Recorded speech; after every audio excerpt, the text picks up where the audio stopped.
Good morning, everyone, and welcome to this seminar organized by the Chamber of Deputies, the Left-Wing Association, and the Democratic Party MPs of the Chamber of Deputies. We have decided to set up this workshop to provide a number of tools to lawmakers who happen to carry out lawmaking in times of pandemics. And we found ourselves without any specific tools to work on during the pandemics. But then, as the pandemics evolved, we learned to get to know it. There are many factors involved. There's, of course, a psychological factor involved, but there are also a lot of sociological considerations to be taken into account. So, luckily enough, after a very successful vaccination campaign, infection rate is decreasing in Italy. However, the virus is still among us, but most importantly, we are called upon to carry on reflecting on the virus. So we cannot live on as if nothing happened, and we have to ask ourselves what the new normal will be, how to coexist with the coronavirus and with other possible and emerging viruses that will occur also as a consequence of climate change. We will learn how to live with them in our everyday life. And therefore, we will have to try and manage these emergencies. And this has to be done in cooperation among healthcare institutions, legislative stakeholders, universities, and all stakeholders involved. We have a very successful panel of speakers. And without further ado, I will leave the floor to Andrea Mandelli, Deputy Speaker of the Chamber of Deputies. He has kindly hosted us in this room and has also accepted to provide us with the technical tools to have this seminar. Good morning, everyone. I hope you can hear me. Let me thank in particular President Serracchiani and all friends and colleagues who invited me. Unfortunately, as you can see, I am on my way to a plane, boarding a plane. But as my MPs, fellow MPs know, Monday is a very busy day. And unfortunately, today I had to participate in another event, and I couldn't be there with you. But today's today's program is indeed very pivotal and timely, and I'm sure I will find some time to have a look at the minutes of this seminar. Boarding procedures are almost completed, so I will be leaving soon. But just let me just tell you that we were asked to embark on a paradigm change in our health system. We had to confront with a number of issues, including cuts in healthcare spending. And we learned that indeed healthcare spending is to be considered an investment in longer-term goals. There are many other considerations we have to face with, including on proximity, and the DM71 relies on such reflection. So what is a new normal, after all? This is the title of today's conference. In order for us to embrace this new normal, we have to take other things into account. Number one, we must increase the capacity of healthcare operators to work in team. As the DM71 says, patients have to be placed at the heart of this strategy, but networking has become of the essence to get out of this crisis. Number two, we need to reinforce telemedicine, remote healthcare. We need to complete digitalization of the healthcare. And against this backdrop, let me remind you that the Resilience Fund is a tool, but it is also debt that we have to repay. And so we are called upon to increase our GDP share as a result of this digitalization process. We also need to reinforce tracking or tracing related tools. We will be increasingly faced with a world ravaged by pandemics, and therefore we have to reinforce this tracing system. We need to invest more on our healthcare operators. We need to reinforce the training opportunities, and we also have to educate the healthcare operators more generally. So there are so many issues that cannot be overlooked. And this is why this conference has been organized. We have to find a way forward for our country. I will stop here and wish you a fruitful workshop. Thank you very much. Thank you. Thank you so much, Chairman Mandeli. I will now leave the floor to the chairwoman of the PD group at the Chamber of Deputies, Debora Serracchiani. Madam, you have the floor. Thank you so much. Well, let me also thank Matteo Orfini for strongly for organizing this seminar, which I find very useful and important. I would also like to thank the Left Wing Association and all colleagues that chipped in your organization of the seminar. And let me also thank the Chamber of Deputies for hosting us.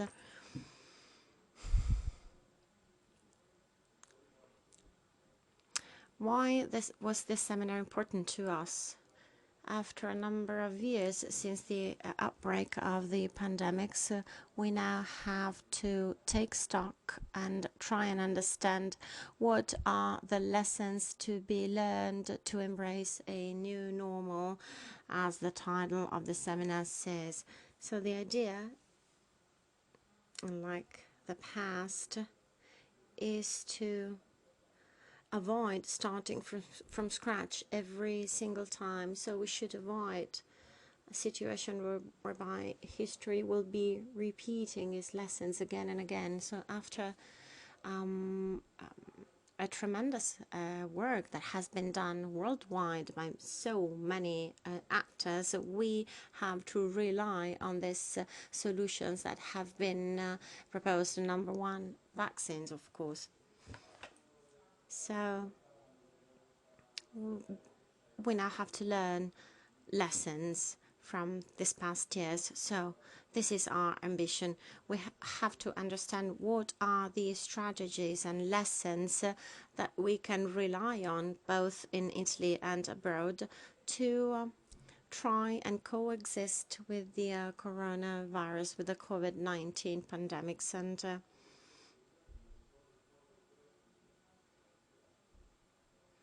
And talking about the title of this seminar, we will try and learn how to coexist with other viruses as well. It seems that every day a new virus pops up and tests us.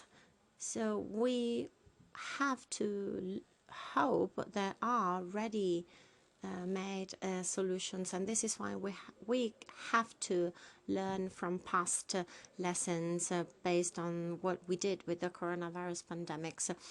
The members of parliament have been learning so much in these 2 years, and we've been also catalyzing and conveying novelties in this field, and we have put in place legislative tools that were unheard of up until some time ago.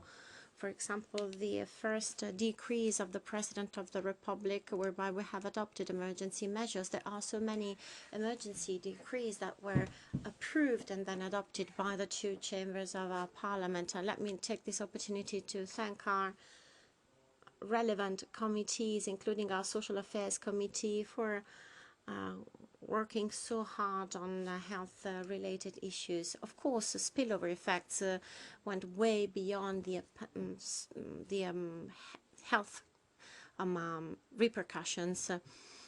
There were also important psychological implications that we had to take into account. And this is just to tell you how much we've been working and how much we still have to do for the future. So thanks again for giving me this opportunity. And yes, this is a chance for us to see what we have learned and what are the best practices we can rely on to try and learn how to coexist with the new virus and how to make the most of the new healthcare system that is now based on these new lessons. Thank you so much for your introductory remarks. Let me now move to Arnon Simayov, who's the Deputy Ambassador of Israel to Italy. He will say a few words of introduction. And let me remind you that Israel was a trailblazer in times of coronavirus. And for us, it would be nice and important to understand how the country is managing the pandemics, also in light of possible future pandemics. I think it is important for us to get to know what are the best practices adopted by countries that were so successful as Israel. So let me now invite Deputy Ambassador Simonov. Grazie mille per l'invito. Thank you so much for having me. Per me è un grande onore essere qui con voi per parlare di questo argomento che è importante e pertinente per tutti noi, per il mondo intero. 1 anno e mezzo fa sono arrivato in Italia nel bel mezzo della pandemia. Sono passato da un lockdown in Israele ad un altro lockdown qui in Italia, qualcosa di estremamente complesso per tutti. Il primo progetto da me organizzato con l'ambasciatore è stato una delegazione di medici, dottori israeliani e medici generici in visita in Piemonte per aiutare gli ospedali locali nella loro lotta contro la pandemia, per aiutare gli ospedali a ritrovare vigore. E per me quella è stata una grande dimostrazione, anzitutto dell'amicizia, dei legami d'amicizia tra i nostri 2 paesi e tra i nostri popoli, ma cosa più importante, l'importanza della cooperazione internazionale nella lotta contro la pandemia. Per me questo è emerso con evidenza: un solo paese non può far nulla da solo, dobbiamo collaborare di fronte a una minaccia globale che interessa l'ambito sanitario. Israele è riuscito a conseguire buoni risultati nella lotta alla pandemia nelle sue fasi iniziali. Siamo infatti riusciti a mettere in atto la campagna vaccinale molto rapidamente. E come ci siamo riusciti? Già 20 anni fa noi abbiamo completato il processo di digitalizzazione della sanità. Dunque tutte le informazioni necessarie erano già presenti nel sistema informatizzato e dunque abbiamo potuto molto agevolmente raggiungere la popolazione, le persone, per comprendere quali fossero le caratteristiche mediche precipue di ciascun paziente per decidere, per esempio, se il governo dovesse dare la priorità agli anziani per i vaccini o a persone con particolari condizioni sanitarie. Questo è quello che avevamo intenzione di fare ed è quello che abbiamo potuto fare rapidamente. Questo ha dato valore aggiunto anche all'operato delle aziende farmaceutiche, perché queste hanno potuto esaminare da vicino quali sono stati gli effetti dei vaccini in una fase iniziale. Dunque, quello che vi dico adesso è già storia, ma la cosa importante è questa. La pandemia ci ha fatto capire che è molto complicato prevedere il futuro. Anche oggi, tuttora, non sappiamo che cosa accadrà domani, ma possiamo comunque trarre delle conclusioni da quello che è già accaduto. E una di queste conclusioni da trarre è l'importanza della innovazione, fondamentale per gestire nuove situazioni. Questa è una lezione che che per Israele è diventata una priorità: ricerca e sviluppo, tecnologia, scienza. Abbiamo all'attivo una straordinaria collaborazione con l'Italia in tutti questi ambiti e credo sia importante dare seguito a questo percorso di innovazione anche dinanzi alla nuova realtà. Vorrei ringraziarvi per questa iniziativa. Sono molto lieto di notare che il dottor Arnaud Shahar è presente qui con noi, ha fatto un lavoro straordinario nella diffusione delle informazioni non solo in Israele ma anche qui in Italia. Sono veramente onorato di essere stato invitato a partecipare a questo seminario insieme al mio connazionale e noi siamo pronti a collaborare con voi in qualunque momento. Grazie. Grazie, grazie. Thank you. Thank you so much. I will now give the floor to Matteo Orfini, a member of parliament for the Democratic Party. He's one of the single most important virologist, a kind of a reference person within the Chamber of Deputies. Really, I mean, I had to say it. You were the one who inspired and decided to organize this conference, and this is why I'm giving you the floor. You will act as a moderator too, Matteo. So without further ado, Matteo, the floor is yours for your introductory remarks. Thank you. Luckily enough, I'm not a virologist, as everybody knows, but yes, I also wanted to thank the Chamber of Deputies and the Left-Wing Association, the group of the Democratic Party deputies at the Chamber of Deputies. Thank you so much. We thought it was very important to organize this seminar. I'm telling you why we decided to embark on this endeavor. We had two reasons. Number one, the first reason has to do with our present times. We are convinced the pandemic is not over just because we no longer talk about it.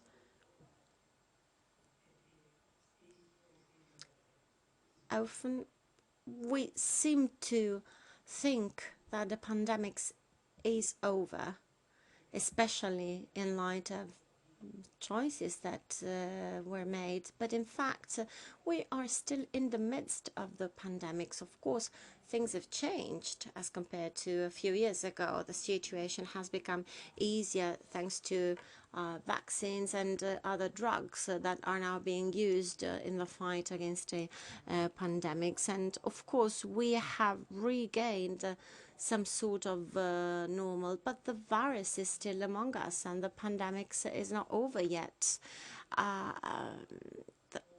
The balance we rely on is a very fragile one, and there are risks in other parts of the world too. So we think it is useful to keep on talking, to keep on thinking about what we can do in addition to what we have already done to face the future of the pandemics. In Italy, we have had to manage a number of aspects of the pandemics, and we were very successful in this respect. We were among the countries with the highest vaccination rate among Western countries, and this results also point at a number of challenges when it comes to people who have received a fourth vaccination dose. Yes, fourth doses are now for people aged 18 and over and for fragile patients. And as far as these fourth doses are concerned, vaccination rate is low. And we will have to think about it and see how we can enhance and vaccination rate and raise awareness on the need to keep on vaccinating. And of course, the idea that the pandemic is over hasn't helped in this respect. Bottom line is, beyond the vaccination campaign, we need to put in place additional actions, to put in place a longer-term strategy to try and get out of the pandemics and defeat the virus. Such strategies have to be implemented now. We cannot be self-congratulatory. We cannot risk not to be prepared. We have to be prepared. For instance, let me give you one example. In our country, our capacity of DNA sequencing and tracing is really limited and poor. And we worked hard during the first wave of the pandemics to try and improve these capacities. And on this, I'm sure Beatrice Lorenzin will be in a position to tell us more. But we weren't always successful in this. We weren't always able to attain the goals that we deem are so important. Let me just give you a number of examples. For us, it is important to act on the safety and security on the workplace. In these days, there's this wide debate on the need to complete schooling year with or without a mask, face mask.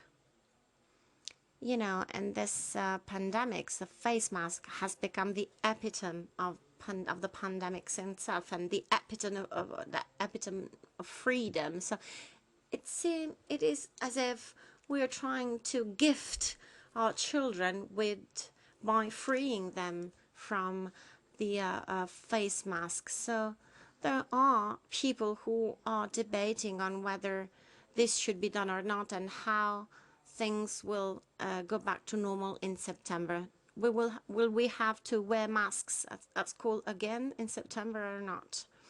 Of course,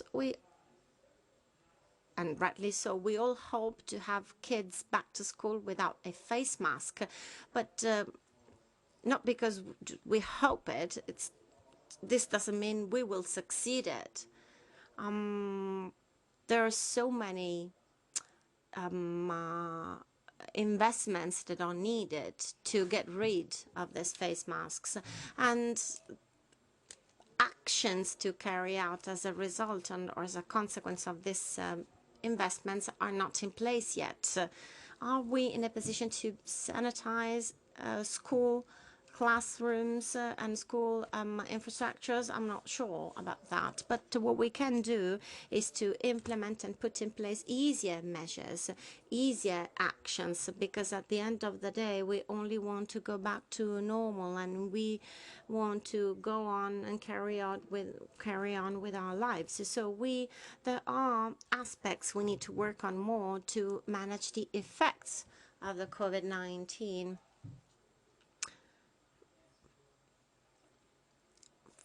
For instance, long COVID implications. This is something that has been a bit overlooked by the National Health Service itself.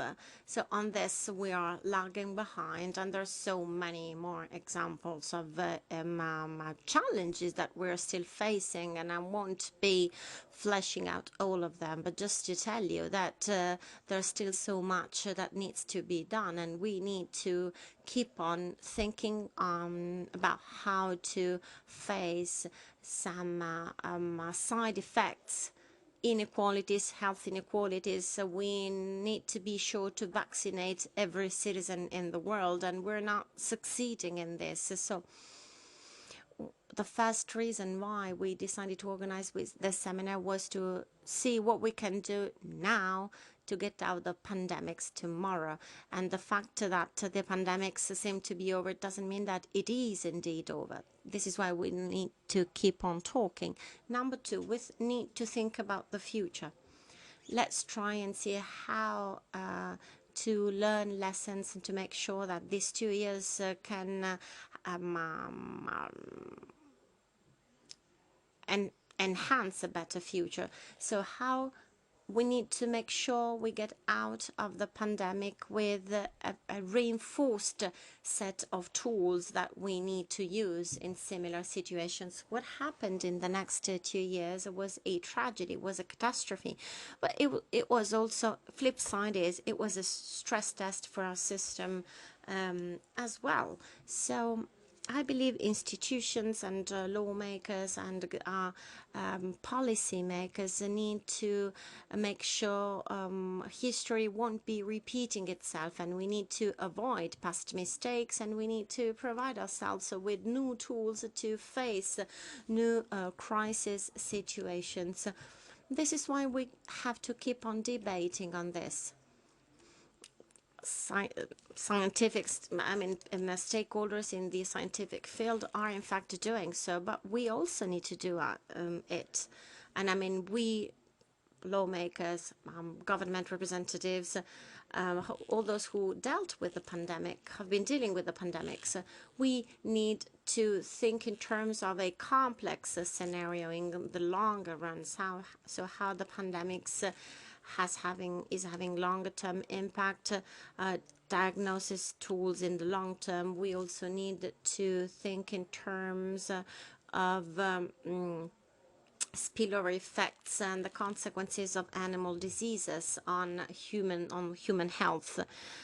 So we need to see how to come up with a set of management tools that will allow us to face new pandemics with a better preparation. We have to, we do have tools that we can use to manage pandemics, but history has taught us that we haven't been using them in the case of COVID. And as President Mandeli said, we also have to learn from what happened in our national healthcare system. So we need to ask ourselves what worked and what didn't work. We need to come to terms with the fact that some areas of our healthcare sector will have to be completely revised and reinvented. Of course, every healthcare system has its own specificities, but there's also a common denominator. There are some flaws that are common to all national healthcare systems, for instance.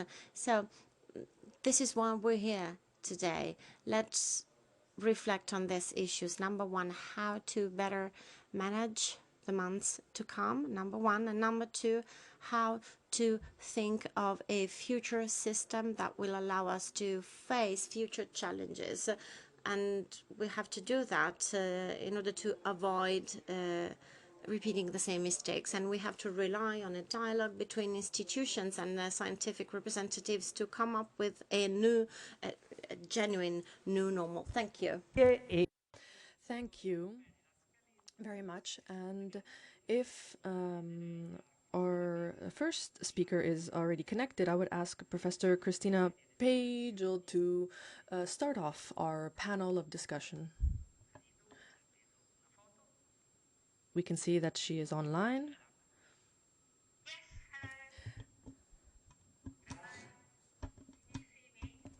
Sì,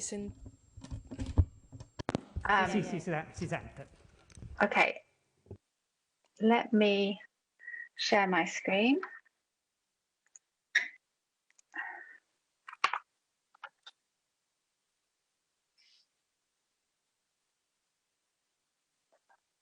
So I hope everyone can see that. So I was asked to talk a little bit about how we can live better with COVID. So that's what this is going to be about. And the key really is adaptation and learning. So first, to kind of underscore what people have said, you know, people are acting as if the pandemic is over, but COVID hasn't gone away and it isn't going away. This is just a plot showing the different variants in England over time. So you can see there was the original variant. Then we had the alpha wave in the winter of 2020, 2021. Then the delta wave, which started about a year ago across Europe till December, when Omicron was over. And then people thought, okay, well, it's Omicron, but then another variant of Omicron, BA2, took over. And then we have, right now, growing in England, Omicron variants BA4 and 5, which has caused a new wave in South Africa, and BA2.12.1, which is causing a big wave right now in the US. So they're growing. So it's still not over. In fact, Omicron is spawning many subvariants, and many of them are fitter than its original. And there's this kind of idea that the virus is evolving to become milder. That's not true. So firstly, it isn't evolving from itself. So, you know, Omicron didn't come from Delta, and Delta didn't come from Alpha. So it's not as if the different variants are progressions that are going to a certain place in time. That's just not happening. And secondly, they certainly haven't been getting milder. So Alpha was more severe than the original virus, and Delta was more severe than Alpha. And now Omicron was milder than Delta, but not actually milder than the original virus. And that was a random event.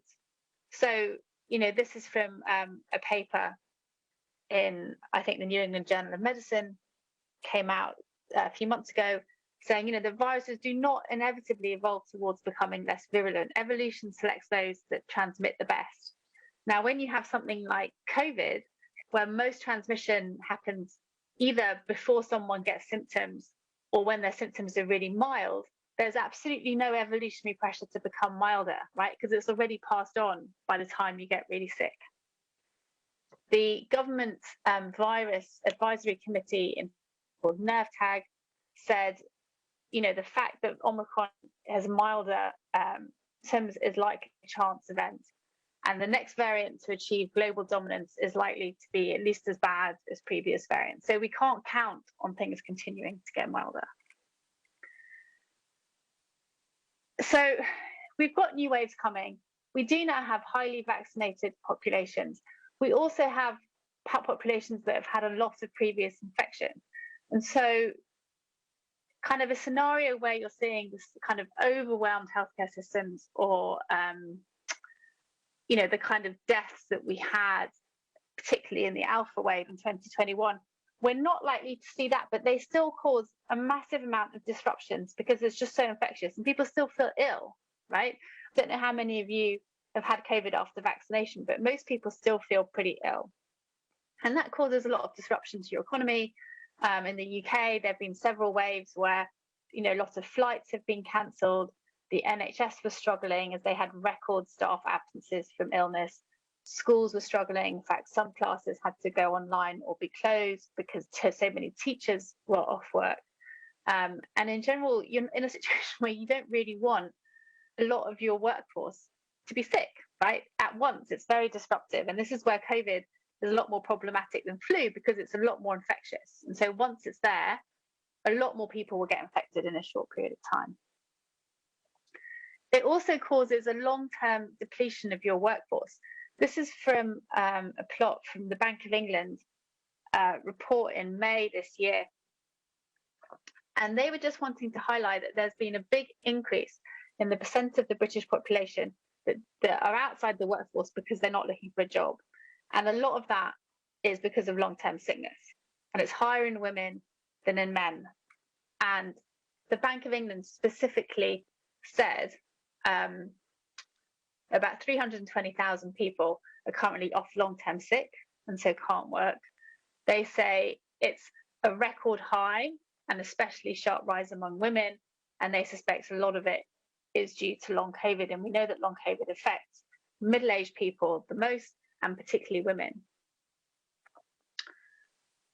The UK has an infection survey, which is based on random testing that's been happening since spring of 2020. So we actually have been measuring self-reported long COVID, so symptoms that are lasting for at least 4 weeks since then, in a kind of random survey, which is, one of the few countries that's doing this.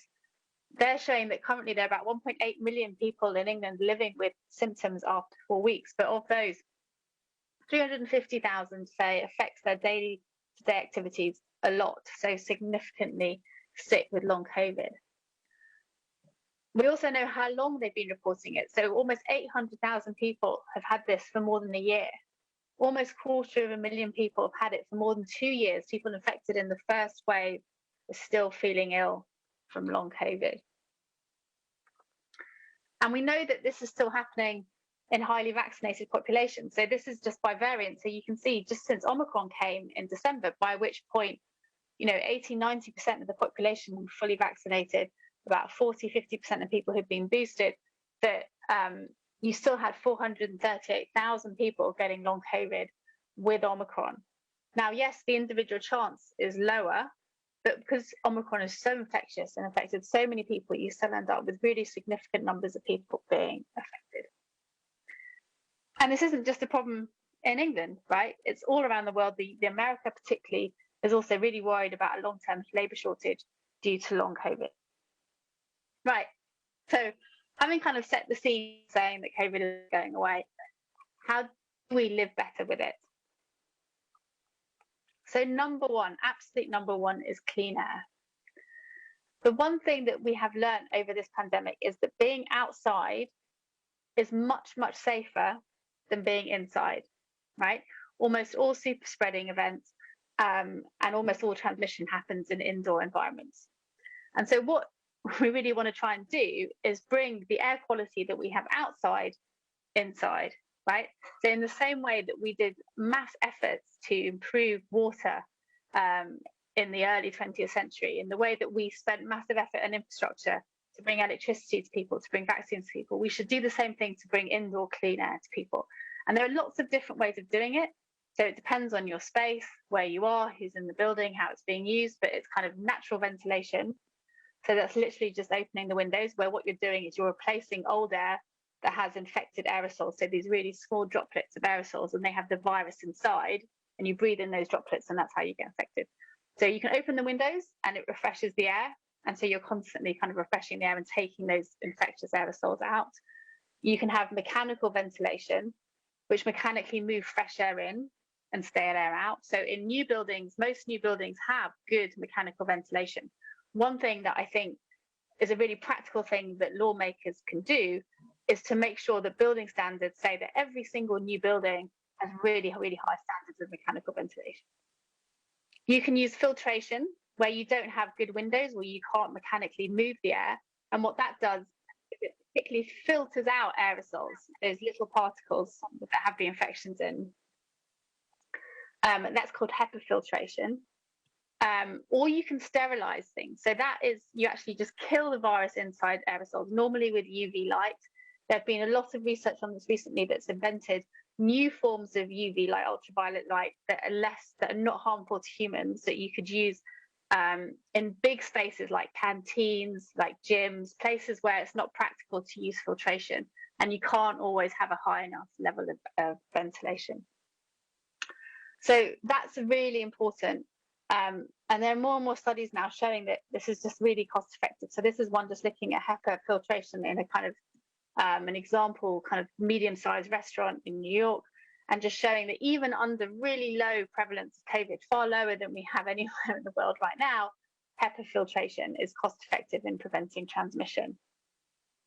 And the other benefit of clean air, by the way, is that it works against any variant, it works against any airborne disease, and it also works against things like pollution. Right? So it's just a public health good over and above COVID. Oh, and just one more thing on ventilation. It's one of those things where there is no loss of anyone's freedom in providing clean air to people, right? There's no trade-off between individual freedoms, public health. It's just vaccines, really important. We know that vaccines are incredibly effective at reducing severe illness and death, but less effective at reducing transmission, although they help a bit. So you really want to keep vaccinating as many people as possible, including children, including vulnerable populations. We saw in Hong Kong that they had a dreadful Omicron wave because so few of their over 80s were vaccinated. You also want to vaccinate internationally, and I think we've really failed on this as a world. And it's not just to protect those populations from severe illness, but also the variants arise more easily in unvaccinated populations. So it's just a benefit for everybody if we can vaccinate. And we also need to start investing in new vaccines. We've become a little bit kind of fixated on the mRNA vaccines, Pfizer and Moderna. And they just haven't proved long lasting enough. And so there's a lot of call now among immunologists that we have to keep investing in vaccines that actually prevent transmission and last longer, because we can't get out of this pandemic. Our current vaccines aren't going to be able to do it, but a new generation of vaccine might. Surveillance is number 3.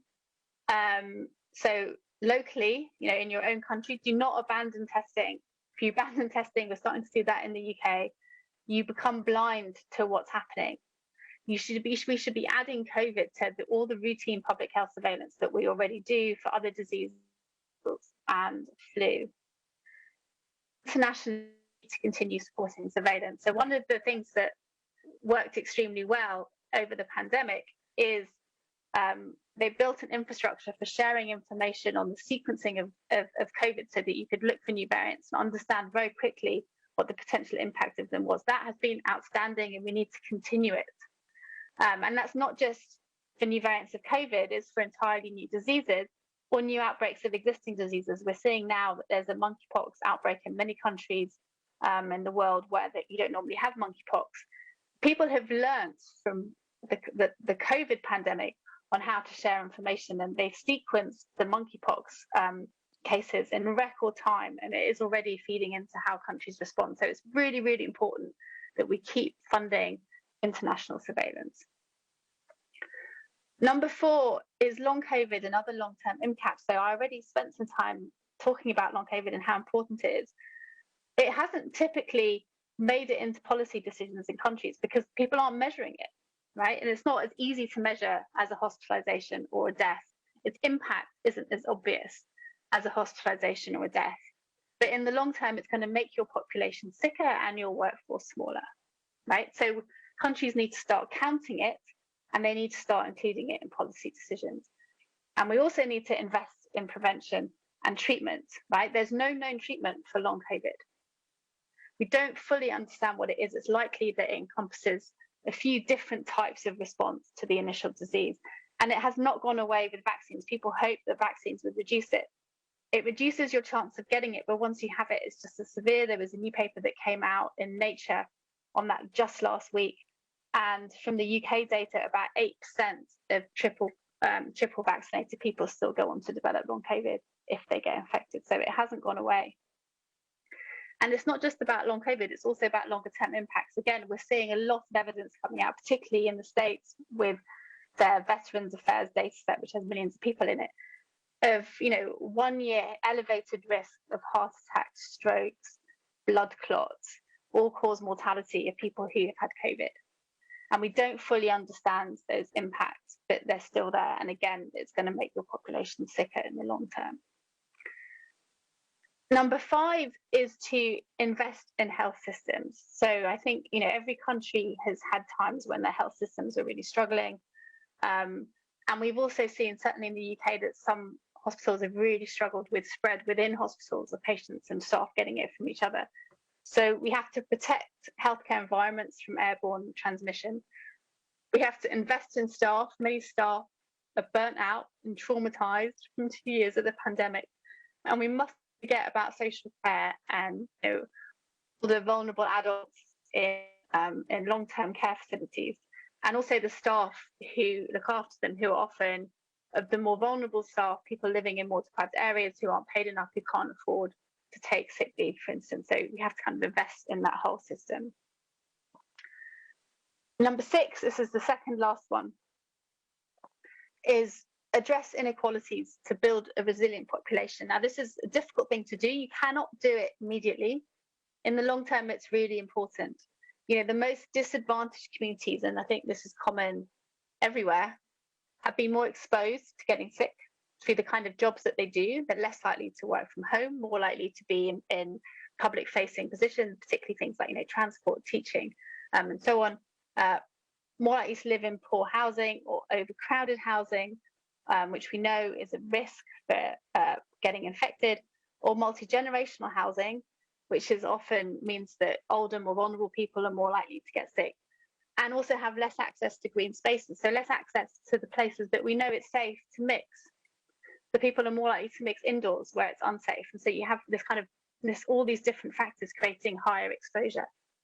We know that children living in more disadvantaged communities have had their education much more disrupted, much less able to work from home when schools were shut, and are now much more behind their more well-off peers were. We know disabilities have been more susceptible to getting really ill and to dying, largely because of poor existing health, and more susceptible to long COVID as well. So all together have kind of been this perfect storm at disadvantaged communities. And it's no accident that countries lower inequalities have done a lot better. So for instance, many Scandinavian countries. So investment in this will improve the resilience of those community COVID waves, but also to other diseases too. It's just a good thing to do for your public health in general and your workforce, right? There's economic reasons to want a healthier population. And the last thing is to plan for waves.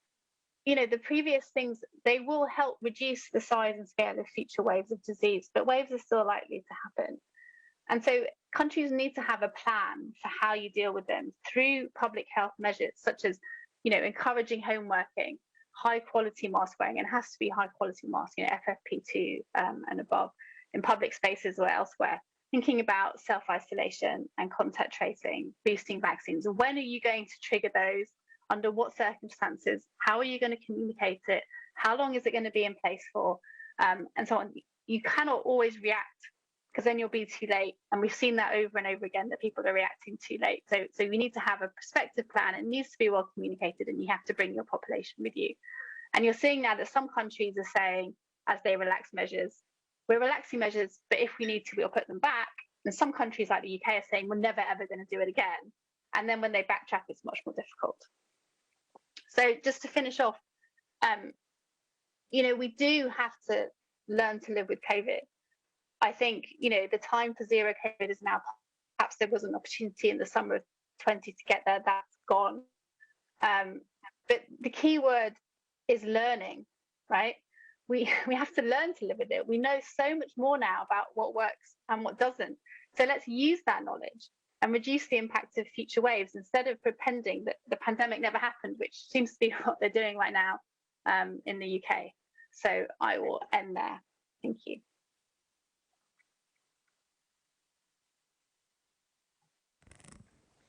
Grazie mille, grazie davvero. Thank you very much, Christina. Thank you for your presentation, and this was a perfect start to our discussion. We are in the metaverse because we're having problems with our screen here. I think we can move on to Stefano Bertuzzi. We've shifted our speakers just slightly, and Stefano Bertuzzi is the Chief Executive Officer of the American Society for Microbiology, and I thank him for accepting our invitation. Thank you very much. Thank you for your invitation. I'm trying to share my screen now. Give me 1 second. Can you see my screen? I think so, yes.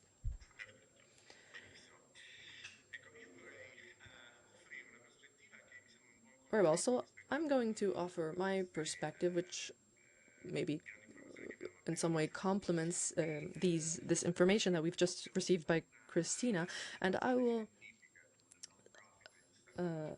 start off by offering and presenting a new perspective that we often don't hear of in Italy, which is the role of associations and non-profit organizations, and what NGOs and their role and how they can be involved in the management of a pandemic. The governments shouldn't be entrusted with dealing with everything and all the repercussions of a pandemic, because scientists can, of course, offer their insight on certain elements and can work along with the government and with parliaments and public society to try to define public policies, or in general policies that can offer an effective response. So I will start off with Alexis de Tocqueville. I'm a great fan of Alexis de Tocqueville because in 1830 he wrote in his volume Democracy in America, and he arrived to the United States from Europe and described this community and dedicates an entire chapter of this volume to communities. And in particular, he says, and we're talking about the 1830s here, he says that every time something innovative occurs in France, we always see, or we always find a head of government involved. In the UK, we always find a nobleman. In America, there's always an association of citizens involved. So this is a very applicable consideration in many communities. So I will very briefly present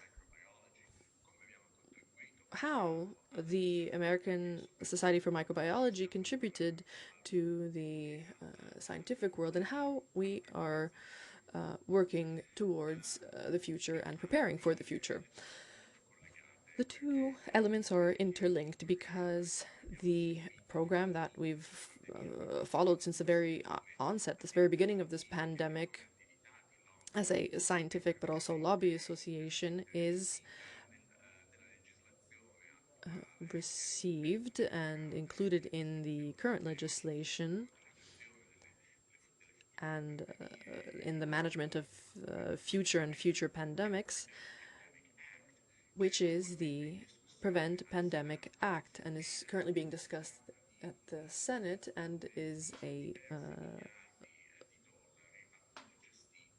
legislation that will help prevent future pandemics in the future, or in general learning to deal with them in the future. Overall, I think at a global level, we can say that no one was really prepared for the situation and the repercussions of this pandemic. And it's quite surprising because any virologist or microbiologist said that the worst thing that could happen is that a virus spread, or an airborne virus spread and be extremely contagious, which is exactly what happened. So this isn't something that no one was expecting. But if we consider these statements in very complex political situations or scenarios or contexts, many thought that the virus would disappear and diagnostic testing was perfect, many thought. So it turned out to be very difficult to manage the pandemic. And then another issue, another problem that is very typical of Italy and also of the United States is having and adopting a regional approach to global problems. So a regional and territorial healthcare system in Italy and also in the United States complicated things because we're dealing with global problem. And when we had to reflect on how to contribute to the situation, three questions came to mind, understanding three elements that must be managed. The first is understanding what it is that we are controlling, what it is that we can influence, what variables we can influence, and what is it that we can neither control nor influence. Because if we aren't clear about that, then there can be a lot of confusion. So we want to make sure that we focus on what we can control and how we can influence this element, because we couldn't control the virus. Scientists or politicians couldn't do anything about that. So those are elements that we had to consider and focus on. So we followed these three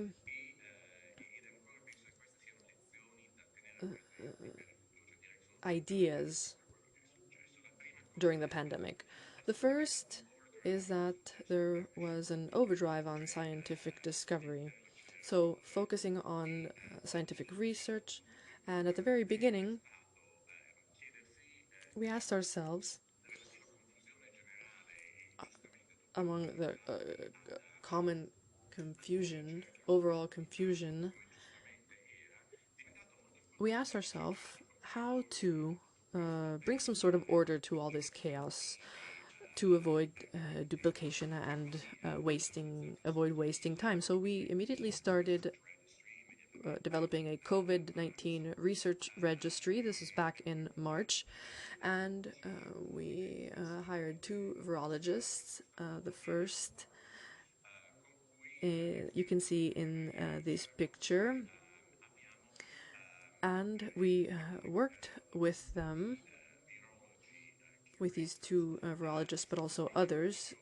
We worked with them on a daily basis and managed to analyze hundreds of publications, and a series were selected to facilitate the coordination at a global level for this registry. So that was a success in terms of organization of research per se. One second thing I would like to underline as being key for the future. We immediately focused on support to clinical microbiologists.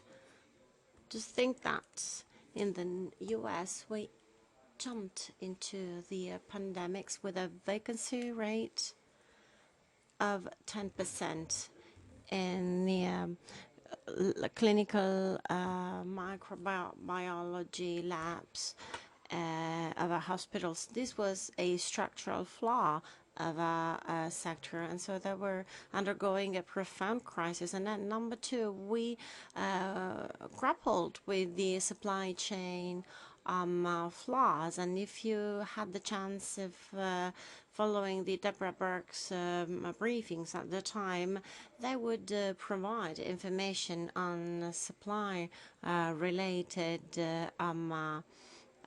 problems, and then the American Society for Microbiology would manage the certification of clinical laboratories all over the US. And through our networks, we had the chance to monitor the demand side. And so in 1 week, we managed to fine-tune our methodology, and we came up with an IT system collecting data from all our clinical labs in the US to monitor the deficit of reagents and equipments that were missing, and we were able to know which were the labs or the areas that were lacking or were lagging behind. So in times of an emergency, it was so important to be able to send the the pivotal elements and inputs in the right place at the right time. So this was very important for us, and we cooperated with Debora Burks, and we came up with an unheard of methodology, which will prove to be pivotal for the future too, and not only in times of crisis. Third element: lobbying and communication and outreach to the public. First thing we did was to launch a cooperation with the FDA. We spent very long nights on such a cooperation in order to get the emergency use authorization. Some of you will remember that in the US we found ourselves in the situation whereby the only test available at the beginning was the CDC test that wasn't working, while the FDA regulation would not allow tools developed in laboratories to be used for COVID testing. So we were faced with an emergency on the one hand, and we had flawed tests, and we had effective tests that we could not use. So we worked tirelessly together with the FDA to be able to revise and review regulations. And let me tell you that we enjoyed a fabulous cooperation with the FDA, and hence the value of not-for-profit community and the scientific community more broadly. They allowed us to cooperate with lawmakers and other stakeholders, and this was very welcome by all parties involved. I will have so many things to say, but let me focus on the most important things for the future. We carried out one more thing with the CDC. In other words, we together with the U.S. Congress, we turned a tiny CDC program called Advanced Molecular Detection that was funded with $35 million pre-pandemics, and we turned it into something different with fundings accounting for $1.75 billion US. So this was a project that was upgraded and in a very short time, and together with it we reinforced so many other collateral projects to come up with a completely new infrastructure. In this respect, the US and the United Kingdom and other countries already had a very developed framework, while the US were able to come up with a brand new framework thanks to our efforts. And let me now focus on the efforts made by the Parliament by turning $35 million US into $1.75 billion US. This demonstrates that advocacy works and that it is important for scientist associations to cooperate on such issues, because they can bring about concrete results. Now, a few words on sequencing and surveillance.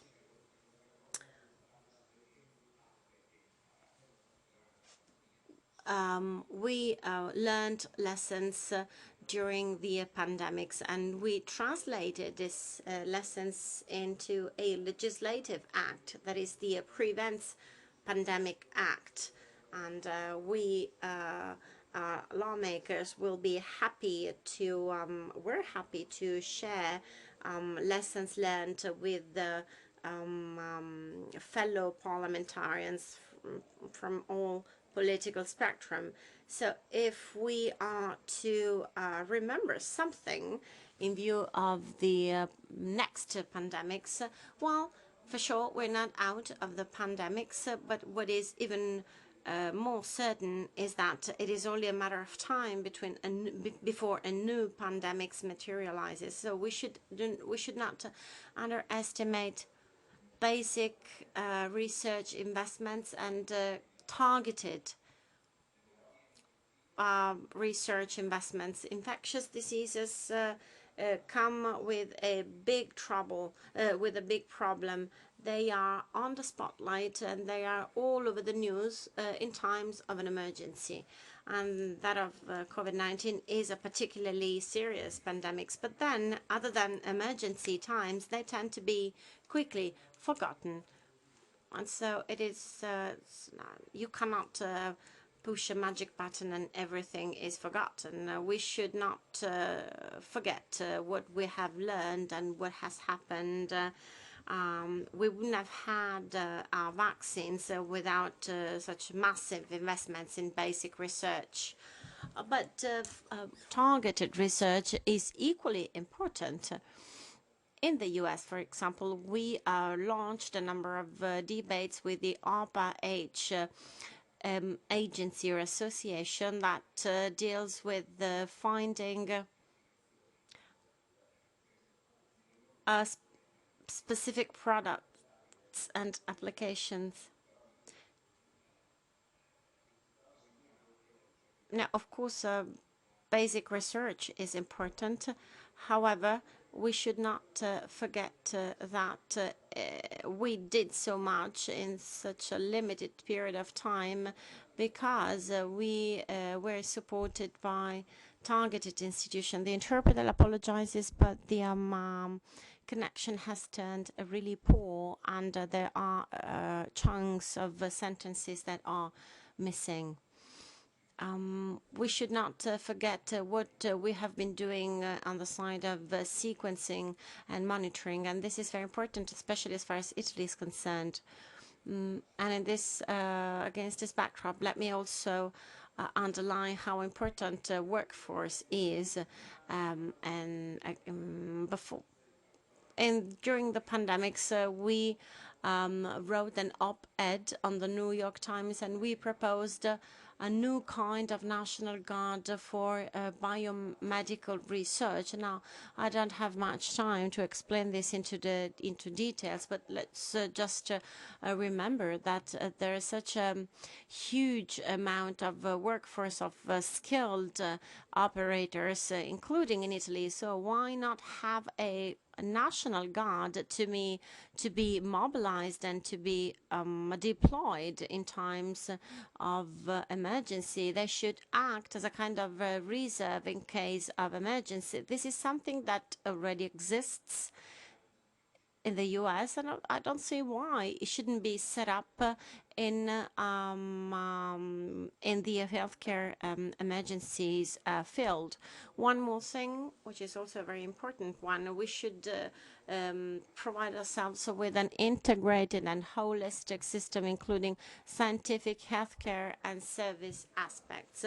It is not the government who has to do everything. Everyone can chip in. We have to come up with the necessary ecosystem, if you want. And this can be facilitated by the government, although participation by different organizations is equally important. Communication.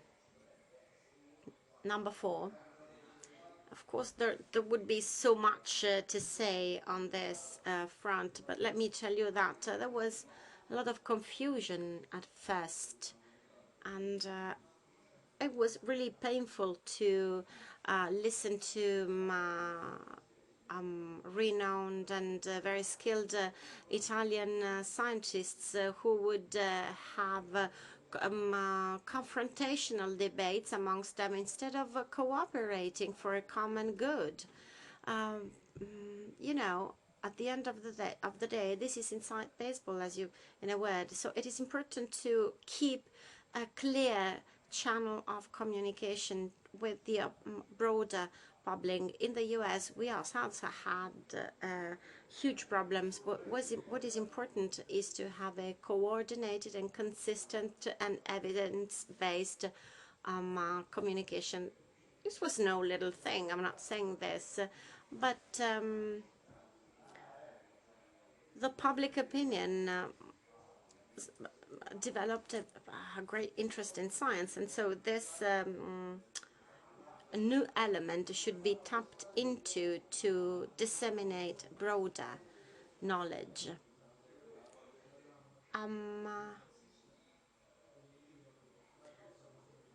you know, science is an oracle.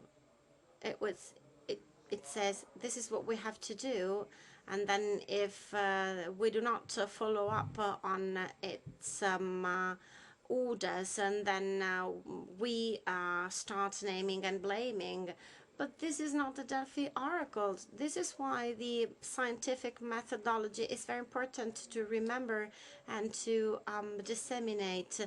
For the future, we should try and avoid attacking scientists. We've been working so hard on the origins of the pandemics, and I think this would help, including in Italy. And I would like to close by raising one last point: global leadership. There's no such a thing as a global leadership for now, and this is worrying, in my opinion. The previous speaker reminded us of the fact that you cannot manage a pandemic with a local strategy. Dr. Nick Canasong and other stakeholders presented a new strategy that is based on this new global AIDS coordinator role. Nekatsong will be arriving in Washington next month, and in my opinion, this is just the right person to forge and shape new global partnerships, to tap into this brand new infrastructures that were developed, especially in sub-Saharan Africa, in particular for what concerns diagnosis and prevention. So I think this is really good news for all our scientific community and policymakers alike.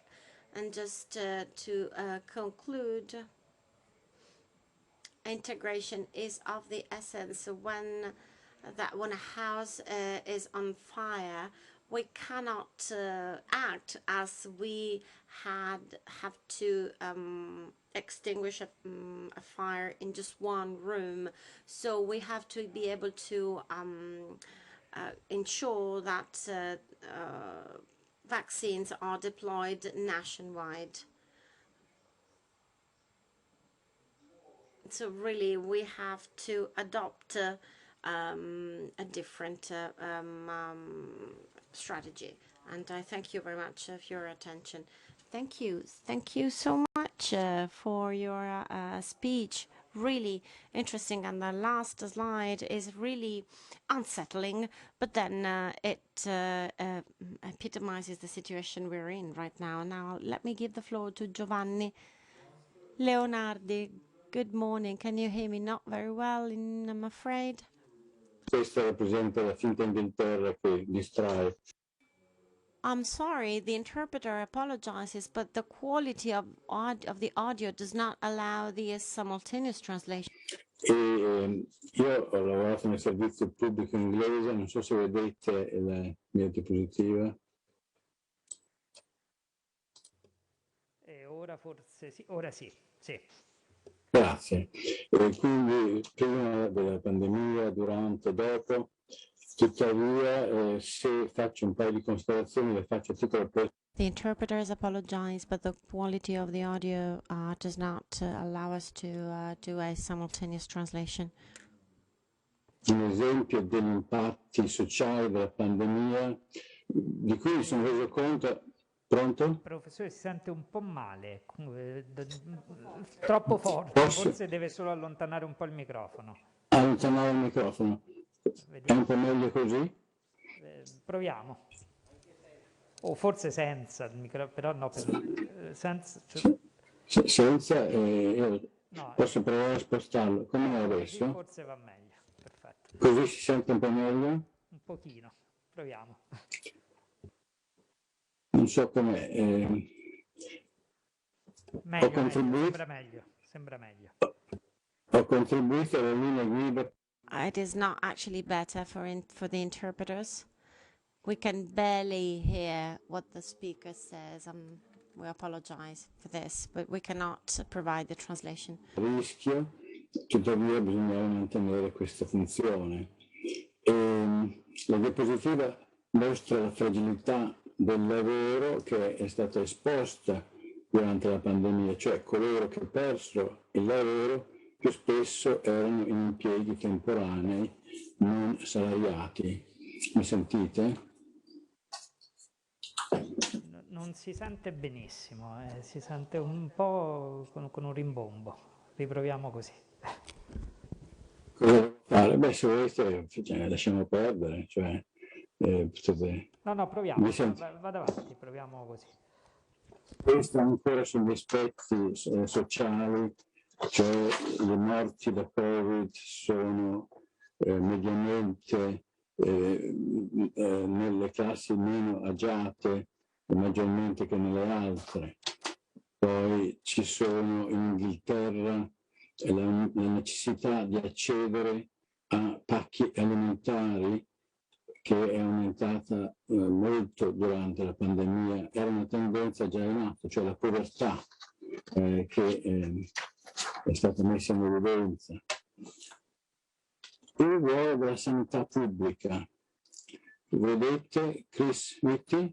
Questo è il Chief Medical Officer dell'Inghilterra, cioè tradizionalmente l'apice, il fulcro della sanità pubblica. Si è guadagnato il rispetto di molti anche per il linguaggio pacato con cui ha dissentito numerose volte dalle politiche messe in atto dalla Presidenza del Consiglio, e ciò ha aiutato la sanità pubblica ad avere uno spazio per ripensarsi e ridefinirsi. Qui vedete che altri membri del governo inglese, per esempio il consigliere speciale del primo ministro, quando fece un lungo viaggio per salutare i genitori in contraddizione alle regole, fece cadere la fiducia in maniera misurabile nei confronti dei provvedimenti promossi dal governo per la prevenzione della trasmissione del Covid. Quindi il problema della fiducia nei messaggi. Come si organizza il governo inglese e il Ministero della Salute? Quali strategie sono perseguite o in atto al momento? Questa ruota dà un sommario di queste strategie, vedete, sono molte, e la spinta alla trasformazione, innovazione digitale, già mappata prima del Covid, rimane una priorità. La enfasi sulla salute mentale, i servizi di comunità e soprattutto i servizi di assistenza agli anziani. Tuttavia, la sanità pubblica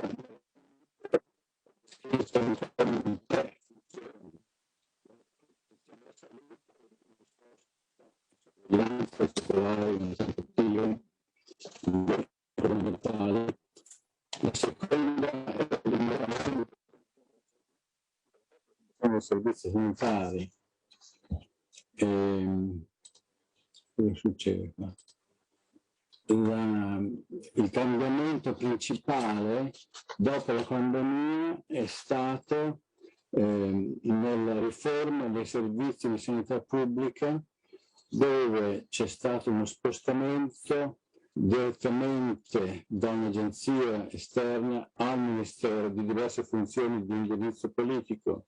Per esempio, questa struttura chiamata Office for Health Improvement and Disparities, e facente capo appunto al Chief Medical Officer.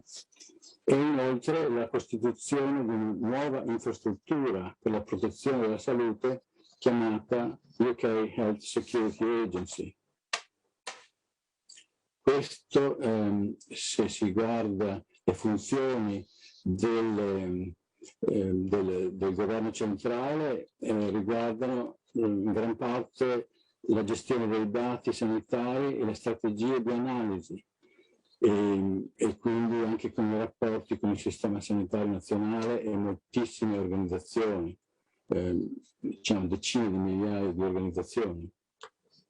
Per quanto riguarda l'Agenzia per la protezione della salute, durante la pandemia questa fu stabilita come l'unione di 3, Public Health England, e poi Joint Biosecurity Center con funzioni soprattutto analitiche e di coordinamento dei dati, e il Test and Trace come funzioni, diciamo, diffuse sul territorio per il contact tracing.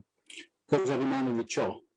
Rimane il fatto che il governo ha concluso che vale la pena mantenere tutte e 3 queste funzioni e ha costituito quindi delle nuove strutture nella nostra agenzia, per cui domina l'analisi dei dati, la sorveglianza e il coordinamento della gestione dei dati come novità.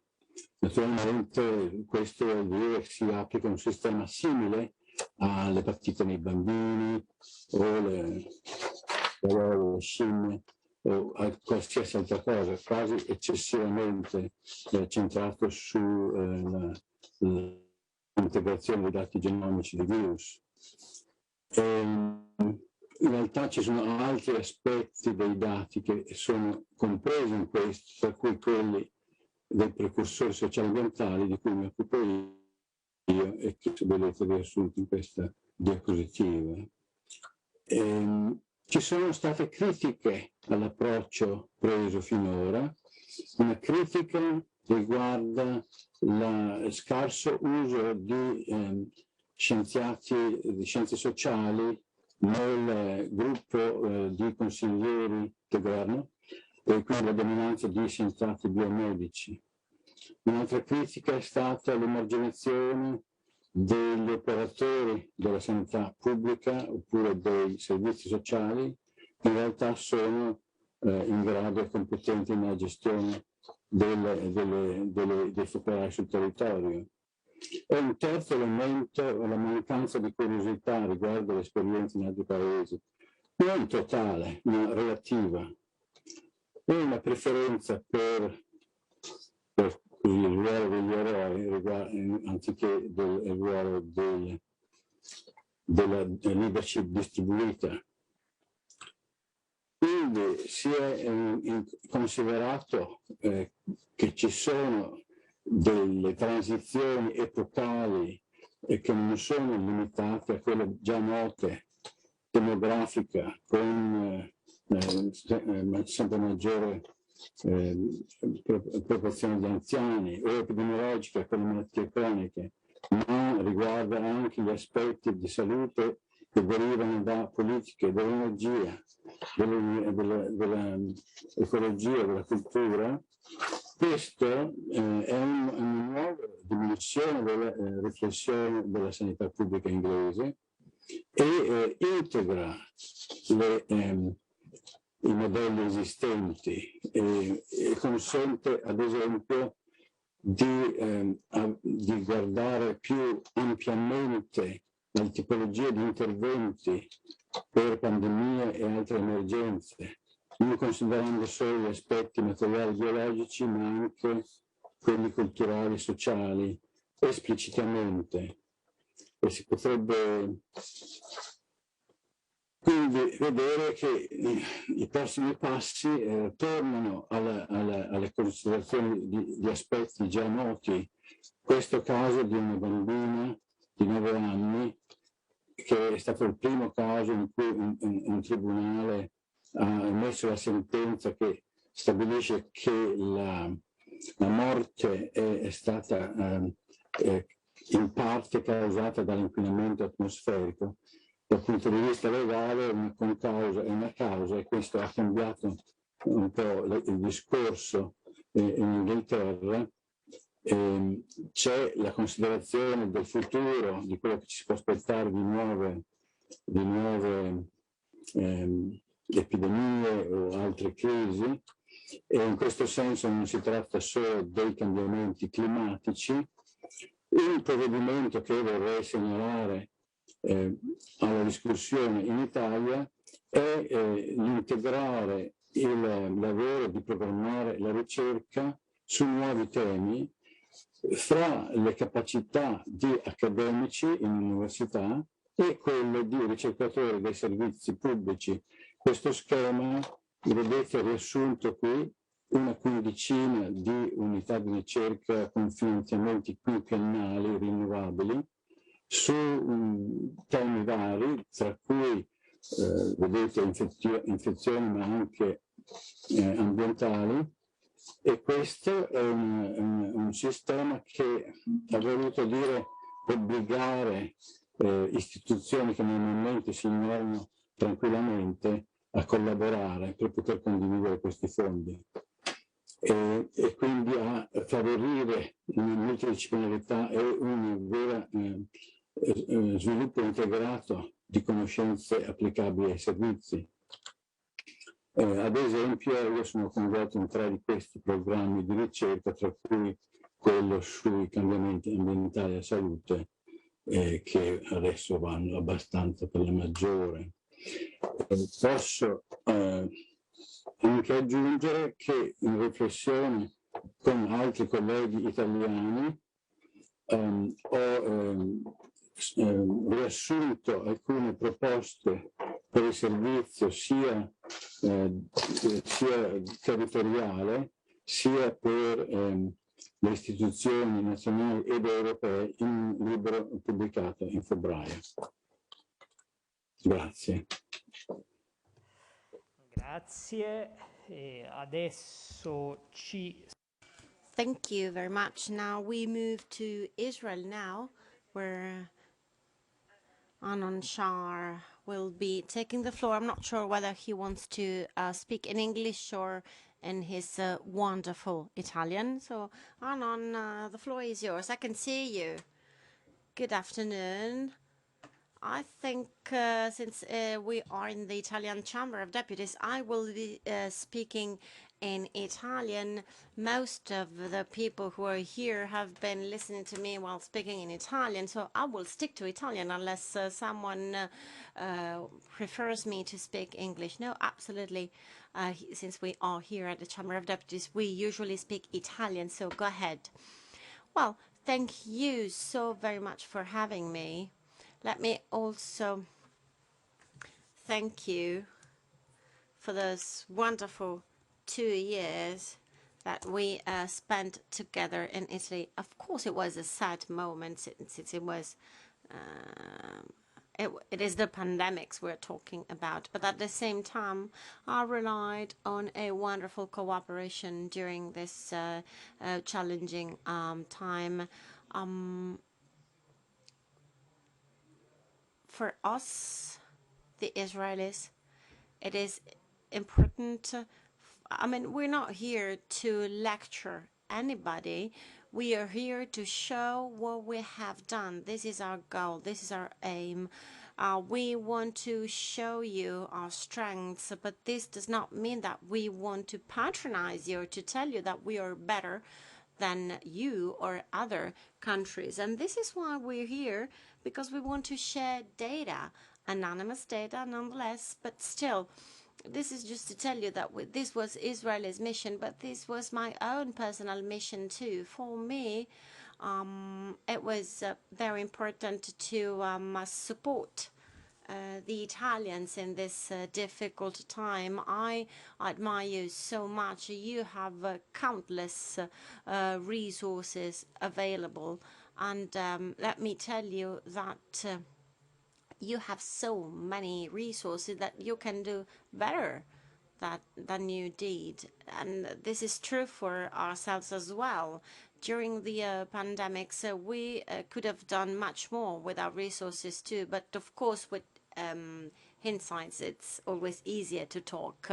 I won't be using my slides, since most of you might already be familiar with the slides I usually present in conferences, but let me spend a few words on our system in Israel. We were very successful at the beginning of the pandemics and vaccination campaign, and we had one competitive advantage. We launched our measures early in the process, because our digitalization stage was already very advanced. The digitalization status facilitated our endeavors at the time, and today it is easy to say we can vaccinate 200,000 people in a day in Italy or in Germany. Of course, now it's easy to say that, while at the beginning of the vaccination plan, such a sentence was just science fiction at the beginning. But then we were able to do better. We managed to improve insurance companies, our local healthcare units, and now we're now able to cover the entire Israeli territory. So we haven't been using a single piece of paper or pen in this whole period. We only relied on our IT and digitized system, and the same can be said for antiviral therapies or other tools. We have never used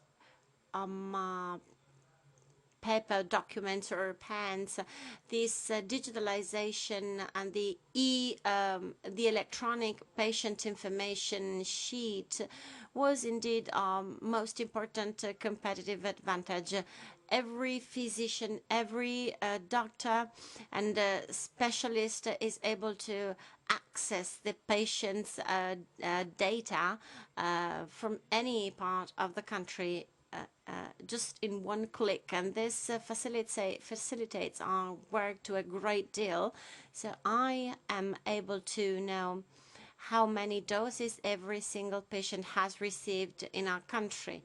One more strength that we had, the cooperation by regions, and we were able to identify priorities, and this has made our lives easier.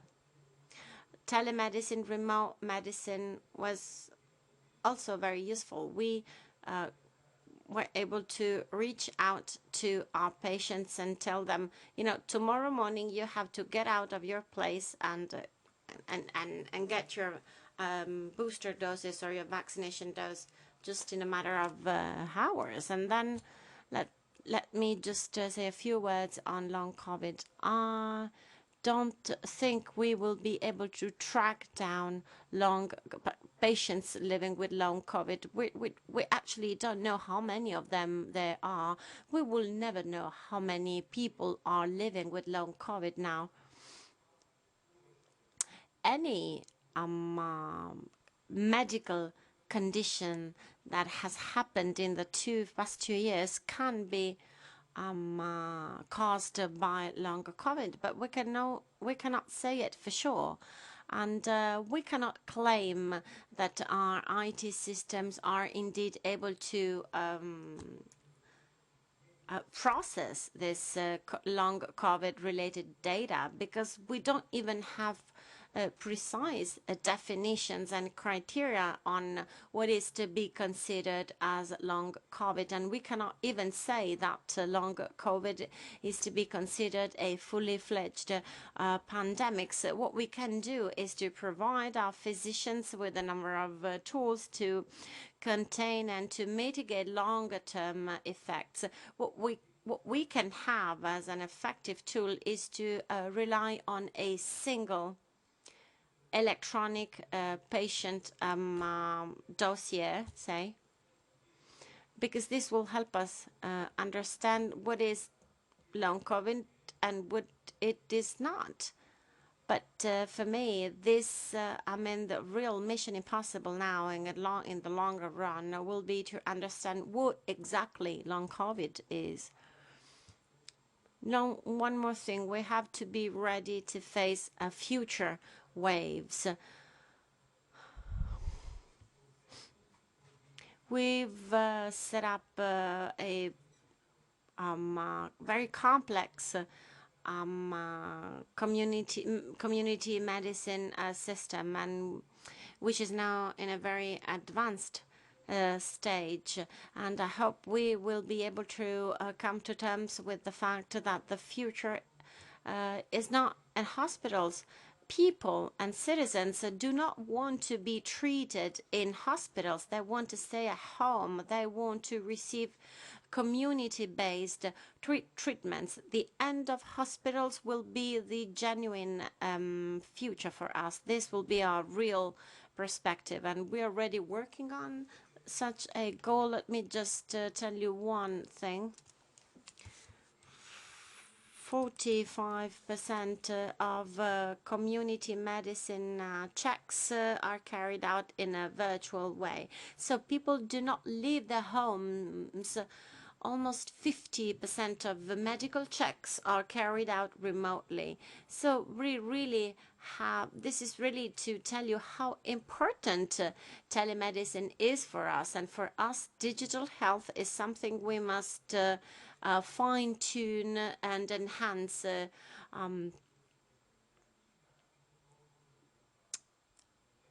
So now we have a different frontier to reach in this pandemic. So we have come to terms with the fact that over 90% of patients were observed and checked upon while they were at home.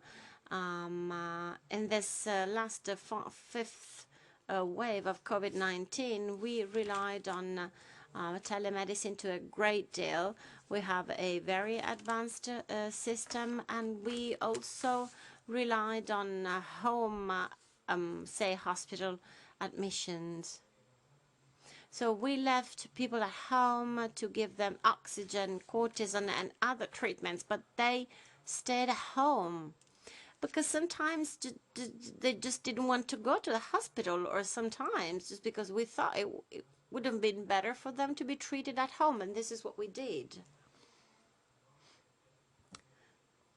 Someone talked about sequencing the virus or the ability to do so.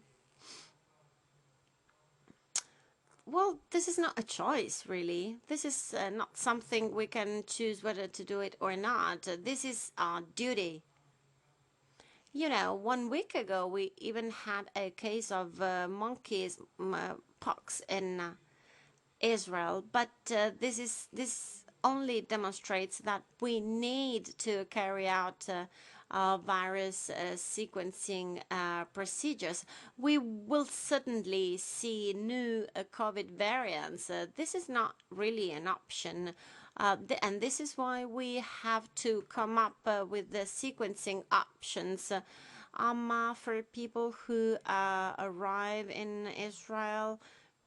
We need to ensure tracing and tracking for COVID patients. If we are to coexist with this virus, we need to be prepared to new variants. Just because we got distracted or we got carried away by other emergencies, this is something we cannot do.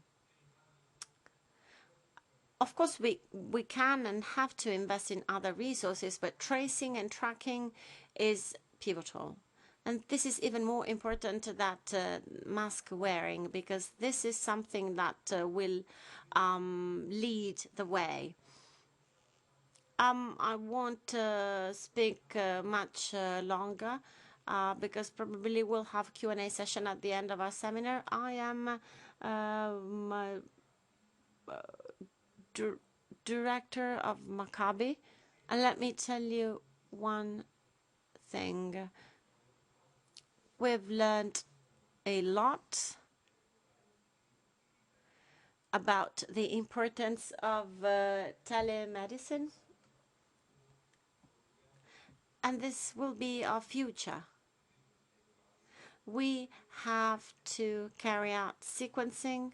We have to build a baseline for digital health.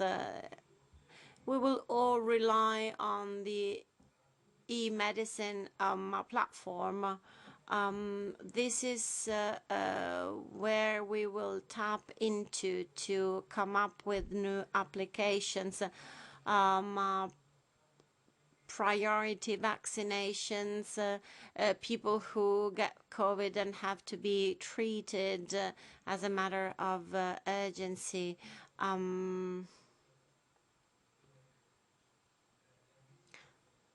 This is the great the big difference between pre-COVID, COVID and post-COVID. At the beginning, we had to carry out a research on a very big pool of people. We have to do the same amount of research with no time at all, and we have to make decisions in the blink of an eye. And this is why tracing is so important. And let me conclude by saying that we need to be prepared to face a new pandemics, and we cannot do so with the old tools because we will lose. Because this is how we will be lagging behind the pandemics. We cannot anticipate pandemics, the evolutions of the pandemics, of course, but at least we have to avoid lagging behind. So we have to ensure digitalization of our system. So it is not, it is not the government that is to do everything, but the government has to create a conducive IT environment. So the government will have to allow us to move forward in 2022. This is the single most important thing at the end of the day. We will have to be able to treat so many more people. And in no time, in just a couple of hours, we have to be able to track this person down, understand what are these unmet medical needs, and to send therapies and treatments at home without him having to go to hospital. And this is what we can do with the IT-based system. We cannot win this war without these tools. So of course we need to have more personnel, but this is not the most important thing. If we are to ensure access to health and care to everyone, then we have to reinforce our IT system, and we have to come up with a new specialization or specialty for doctors. For instance, doctors specialized in digital health tools, in order for any physician to be able to reach out to a much higher number of patients. Our population is getting older and bigger, so we won't be able to provide treatment and care to everyone with this amount of aging citizens, and since we are also witnessing a decrease in physicians.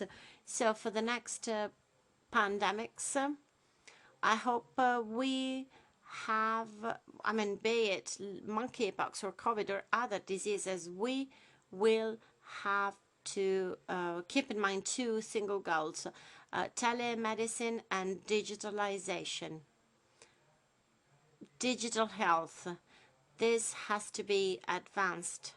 We need to stay ahead of the pandemics because failing this, we will be forced to face the pandemics with the old and obsolete tools.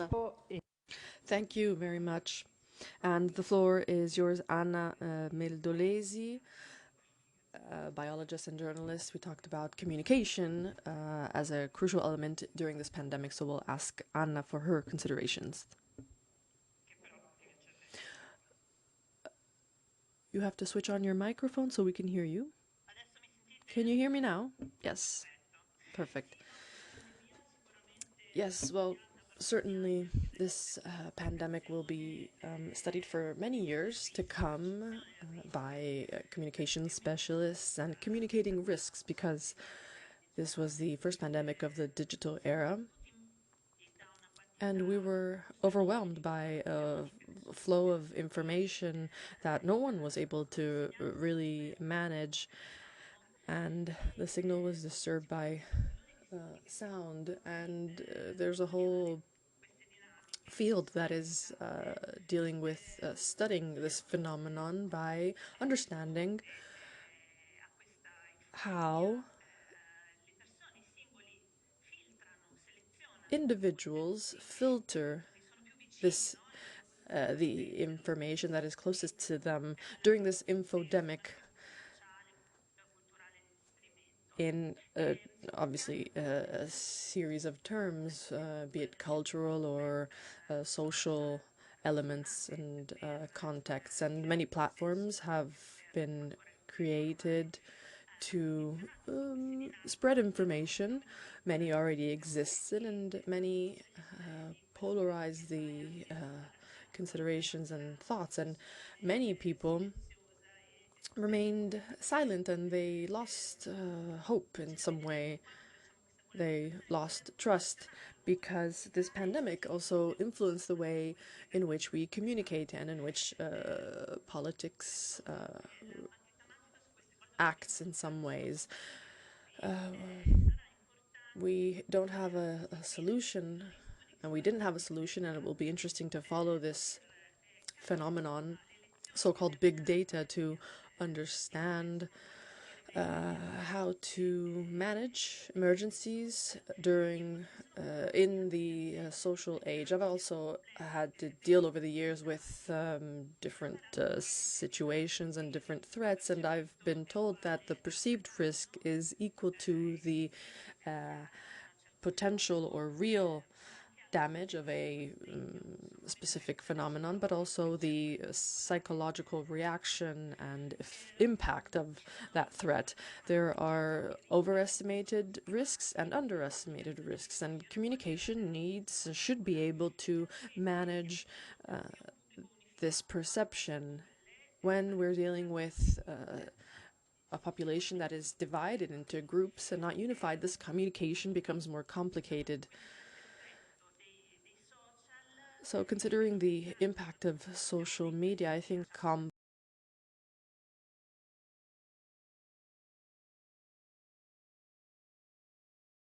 complicated and difficult. There is margin for improvement, and we need to continue communicating in an effective way. And we've heard it from our previous speakers, many patients still suffer from long COVID, and they have no idea of how to overcome these repercussions. We don't know what will happen in the fall. We also need to communicate policies that will be focusing on investment.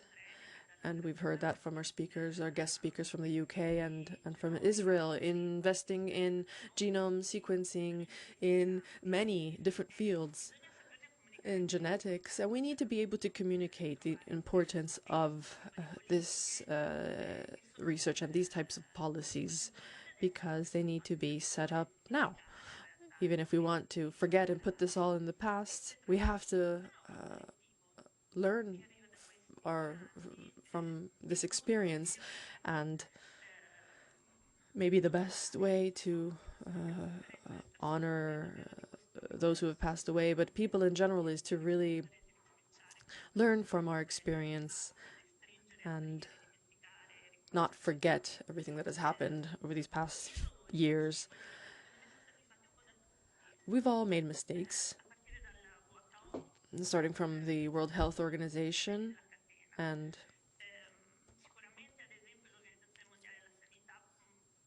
of course the were other actors as well, and specifically at the beginning the WHO was maybe a little bit uncertain and unclear on identification of asymptomatic patients. These are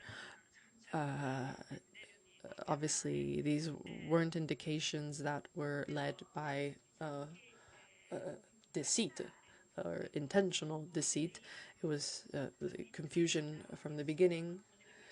We were all very confused. But the important thing is that we all need to be able to make decisions on our own, even when faced with uncertainty, even when we know now that, masks aren't available for everyone, but they are useful, then even just simply understanding that that's the first step to build trust. Trust is the building block for communication. And when we want to communicate something. And of course, we don't have to punish the WHO for its mistakes. We maybe need to think about better communication, better understanding, so that it can be more incisive in the future. And then other actors at a political level as well were involved in this miscommunication. In Italy, there were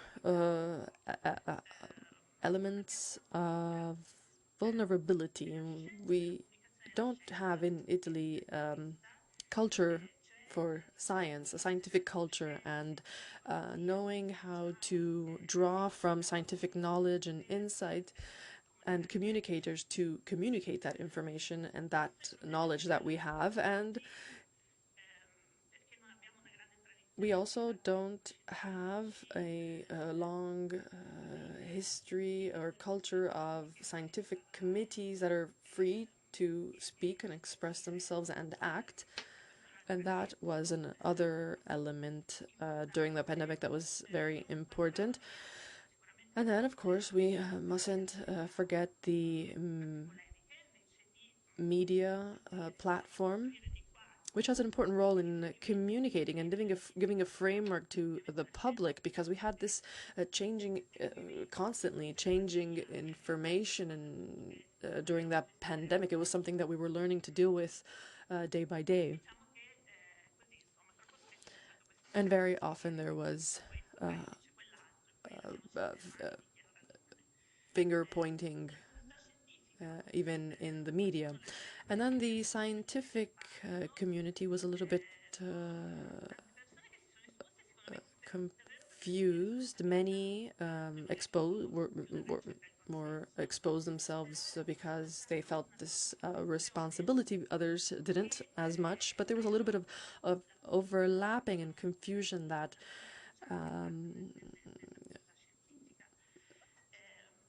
didn't help with the public trusting the scientific community, and this led to many opportunities that were wasted. In Italy, we had very precious information from an organization, VO, which gave us a lot of information, data on asymptomatic COVID patients, and we didn't use that information wisely. We didn't use it to the best of our skills to draw lessons from what we had available, and that was a wasted opportunity. And then going back to this idea of trust, because I think it is fundamental. In Italy, we have an issue with trust. People in trusting institutions, people trusting journalism and the scientific community also. This is something that we pick up on when we carry out surveys in many different countries, surveys that were carried out during the pandemic, and we registered that trust in the scientific communities dropped during the pandemic, which is really a paradox, because science gave us a lot, gave back a lot, including vaccines, but trust did not increase at the same level. So how can we protect this trust, and how can we increase it considering future challenges? And that's something that we must really focus on and learn how to do. We need to protect science from political pressure, and we need to work on institutional communication. It needs to be more transparent. It must be capable of admitting mistakes and uncertainties, understanding them, assessing them, and learning from mistakes and doing better. So it's not an element of weakness. Making mistakes isn't a weakness, it's a strength, because we can learn from those mistakes. And during the pandemic, we saw all sorts of numbers, all sorts of data. We witnessed how we can shift these numbers to support opinions and theses, and we need to be more transparent because we need to be able to assess mistakes and errors. Thank you.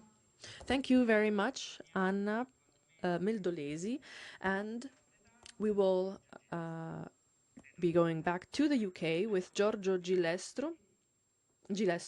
Can you hear me?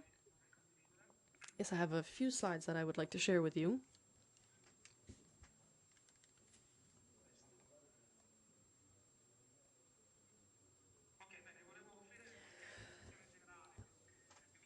Okay, so I will be giving and sharing some general observations, constructive, hopefully, so that we can maybe build upon to build a constructive system. And of course, we have to consider that we are dealing with a very complex situation, and this is something that we're dealing with not only in Italy, but all over the world. We don't know what to expect, and it's almost like a pact with the devil. We don't know what will happen tomorrow. The virus has changed since the very beginning, since the first outbreak. It has changed over the past 2 years. Vaccines, hopefully, we thought would save us from contagion, but that obviously wasn't the case, and that's a starting point. So we mustn't forget that the motto of this event is that we mustn't make believe that things are over, because that's not how things work. So we need to work on 3 elements mainly, I believe. The first is reacting to the virus. So reaction, what we do when we are facing with a problem. So understanding what to do in the healthcare system and at other levels. One thing I would like to say is that healthcare professionals are tired. I think that we've forgotten the efforts that have been made by healthcare providers and professionals, and we can't take those for granted, because from one day to the next, those who have given their best and many efforts were abandoned, and that means that in the future maybe we can't count on them, and that's something that we can't afford to do. So that's one element that we mustn't forget, really. We can't take the healthcare professionals and providers for granted. That said, I would like to focus on 2 elements: communication and prevention. Regarding communication and prevention, there's a lot to do and a lot to say. We know that preventing is better than curing.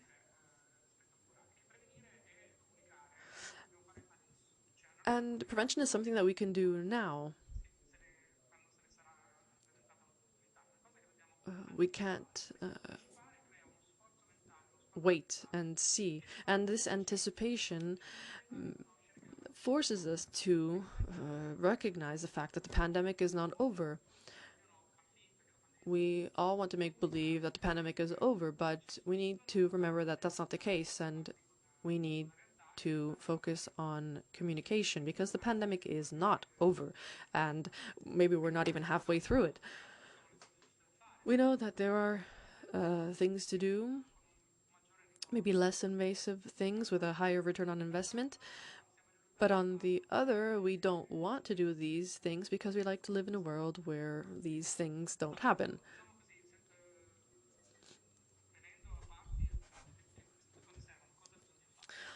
Once we've accepted the fact that these 2 things are necessary, what can we do? One of the major elements in Italy was communicational void, institutional communication void.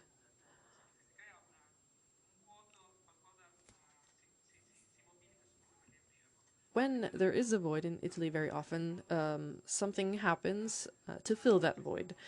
And at an institutional level, there was an increase in attempt to fill this void with phrases and opinions, sometimes differing. And that phenomenon was amplified by journalists and journalism in general.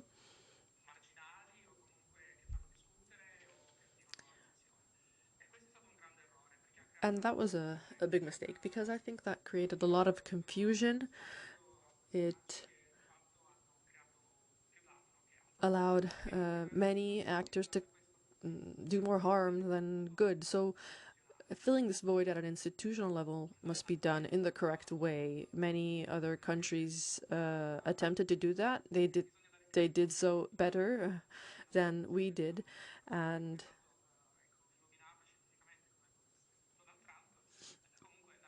for example, during the Donald Trump administration, Anthony Fauci was able to fill that communication void wisely. In the UK, there's also the correct communication. Boris Johnson was supported by two prominent experts. And that's something that we must consider and focus on. So correct communication is necessary, but it's not enough. It's the ethically correct thing to do, but it's useless if there aren't measures in place to support that communication. So the biggest mistake that we made at a communication level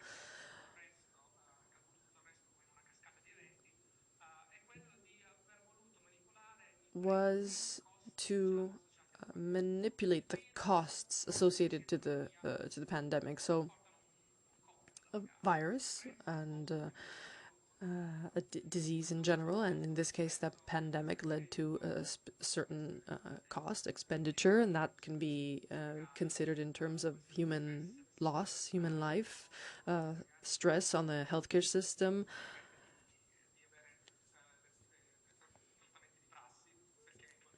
For that, of course, is in charge of treatment. But then there's also price linked to response, so face masks and other equipment that was necessary, and we have to consider that. So putting these two costs on and balancing them off in terms of democracy is also something that must be considered when we're dealing with transparent communication. And all these costs need to be transparent. What happened in Italy, maybe more so than in any other country in the world, with maybe the exception of Sweden and the United States, was trying to hide this cost and making believe that the virus wasn't as strong as it actually was, that it targeted a specific part of the population and not everyone, that the virus targeted, for example, was only showed itself in with severe symptoms and not long COVID, for example, symptoms. These are all attempts to hide a cost that is linked to the pandemic, and this is done because once the virus is less scary, then the measures that we need to take are less severe. So if we have a political bias, intellectual bias, the making believe that the virus has lower costs is more effective. Well, hopefully we've learned our lesson, and we've learned that this is counterproductive. Omicron, for example, is slightly milder, but when we still hear of 1,000 deaths per day, or until up to a few weeks ago, that there's still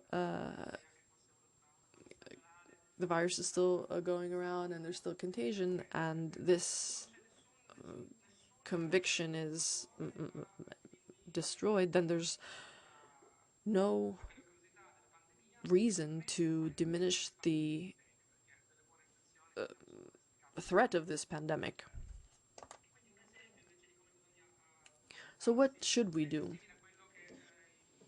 Or what should we have done? Well, maybe we can compare it to what many countries do with the cigarettes and smoke, cigarette smoke.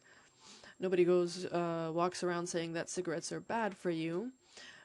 We all know that they're bad for you, and it's up to the citizen to, and the democratic state to decide what to do with this risk and communicate and inform the population. So that's what we have to do with COVID as well. We need to have transparent and sincere communication. How can we achieve this type of communication? These are 4 ideas that are not absolute. First and foremost, we need to increase and rely upon communication, scientific communication professionals and actors at an institutional level. So what I mean is that we need to rely upon institutional actors and not only scientists or physicians, because a scientist or a physician has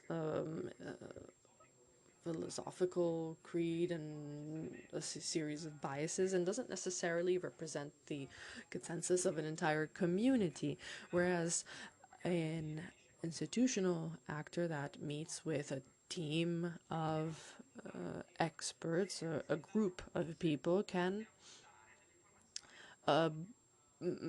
transmit and express more honest ideas. Things change, of course, but it's easier to reach a shared consensus as a group. SAGE, which is the English SAGE, which is the equivalent of our scientific committee, is made up of 976 scientists, and they deal with even social factors linked to the pandemic, population, parts of the population that are more vulnerable or more impacted and targeted. It's a series of, a big group of experts, of scientists that deal with a series of elements and assess all these elements.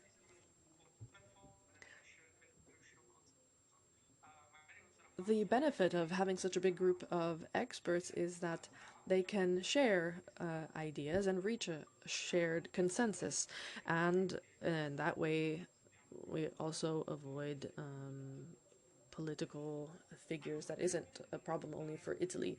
And in the long term, we also need to bring communication into the schools, bring information into the schools. Something that we now define as fake news was simply defined as propaganda up to 10, 15 years ago. And it needs to be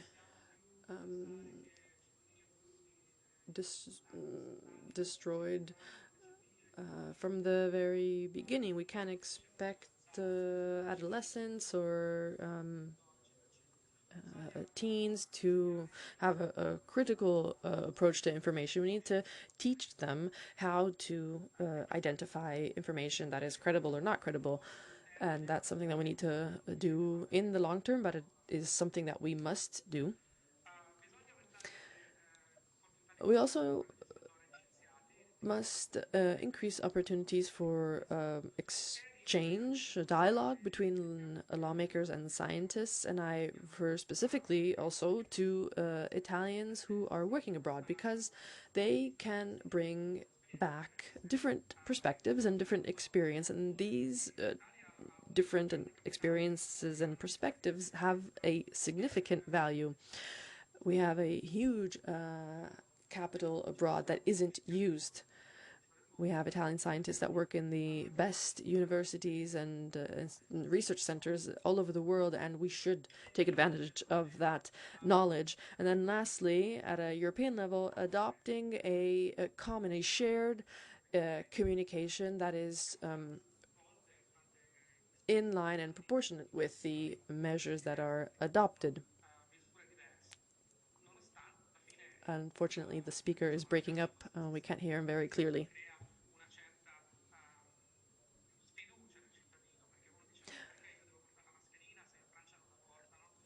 So we have to have this shared approach and adopt shared communication, because very often citizens compare the different measures that are adopted in countries. For example, in France, they don't wear masks, face masks, and in Italy, we have to wear face masks up to a few weeks ago, and many don't understand. They don't understand why there's this difference.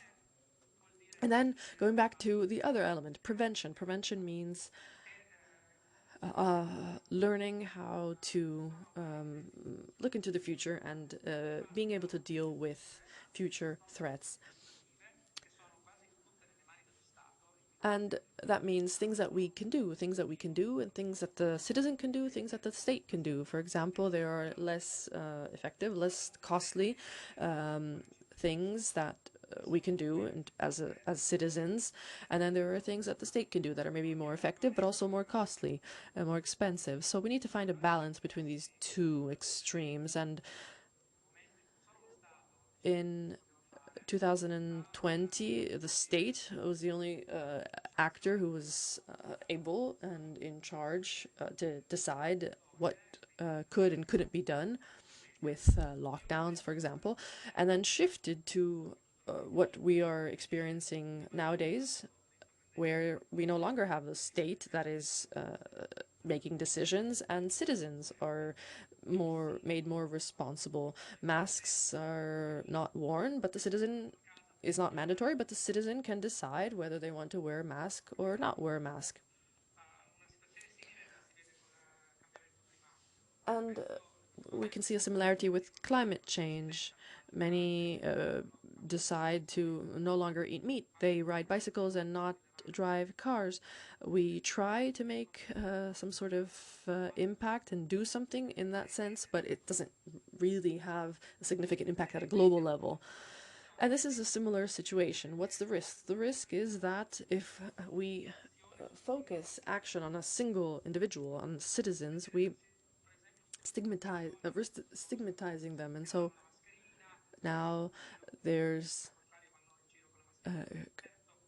all those who wear masks are criticized, those who don't wear masks are criticized, and so there is this is useless, and we're only fighting amongst each other. So we need to find a balance, as I was saying, finding a balance between the state and what the state can do and what the citizen can do, without being invasive, without limiting individual freedoms, and using these opportunities. Our speaker from the UK mentioned the importance of ventilation and clean air, and the virus spreads like cigarette smoke. We can smell cigarette smoke. If we were able to smell the coronavirus, maybe it would have the same impact as information that we have on smoke. So we need to monitor the quality of air. We need to invest on remote working. This is a lost opportunity. Many countries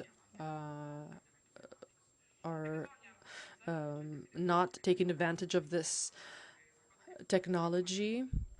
And then we also had to invest in research that is focused on epidemics. And in the UK, there was a huge amount of research on epidemics, and compared to Italy. But even the attitude and behavior of individuals is very different from country to country. Italy also needs to focus on research and specifically applied to conditions in research, and because we can't necessarily translate different conditions to other countries.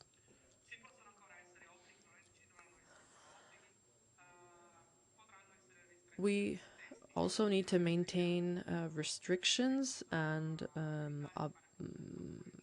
maybe avoid doing what Boris Johnson did by stating that citizens were free to do what they wished. I think that we will have to continue wearing face masks on public transportation and at hospitals.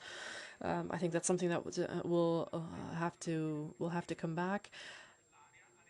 Going back to monitoring the quality of air, I'm going to give you the example of Boston, where all schools have a sensor to monitor CO2 levels. This information, all this data, is uploaded to on this public platform, and then we can use this information to understand how to purify the air and how to improve the quality of air.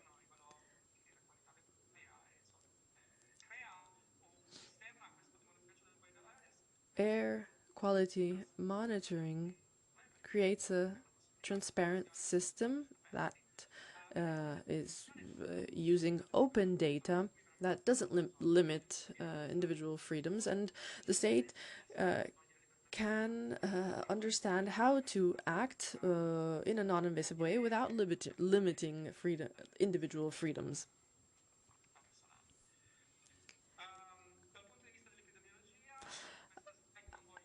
I won't focus too much on this slide, but I will mention that from an epidemiology point of view, the UK was a front runner in this field, and there are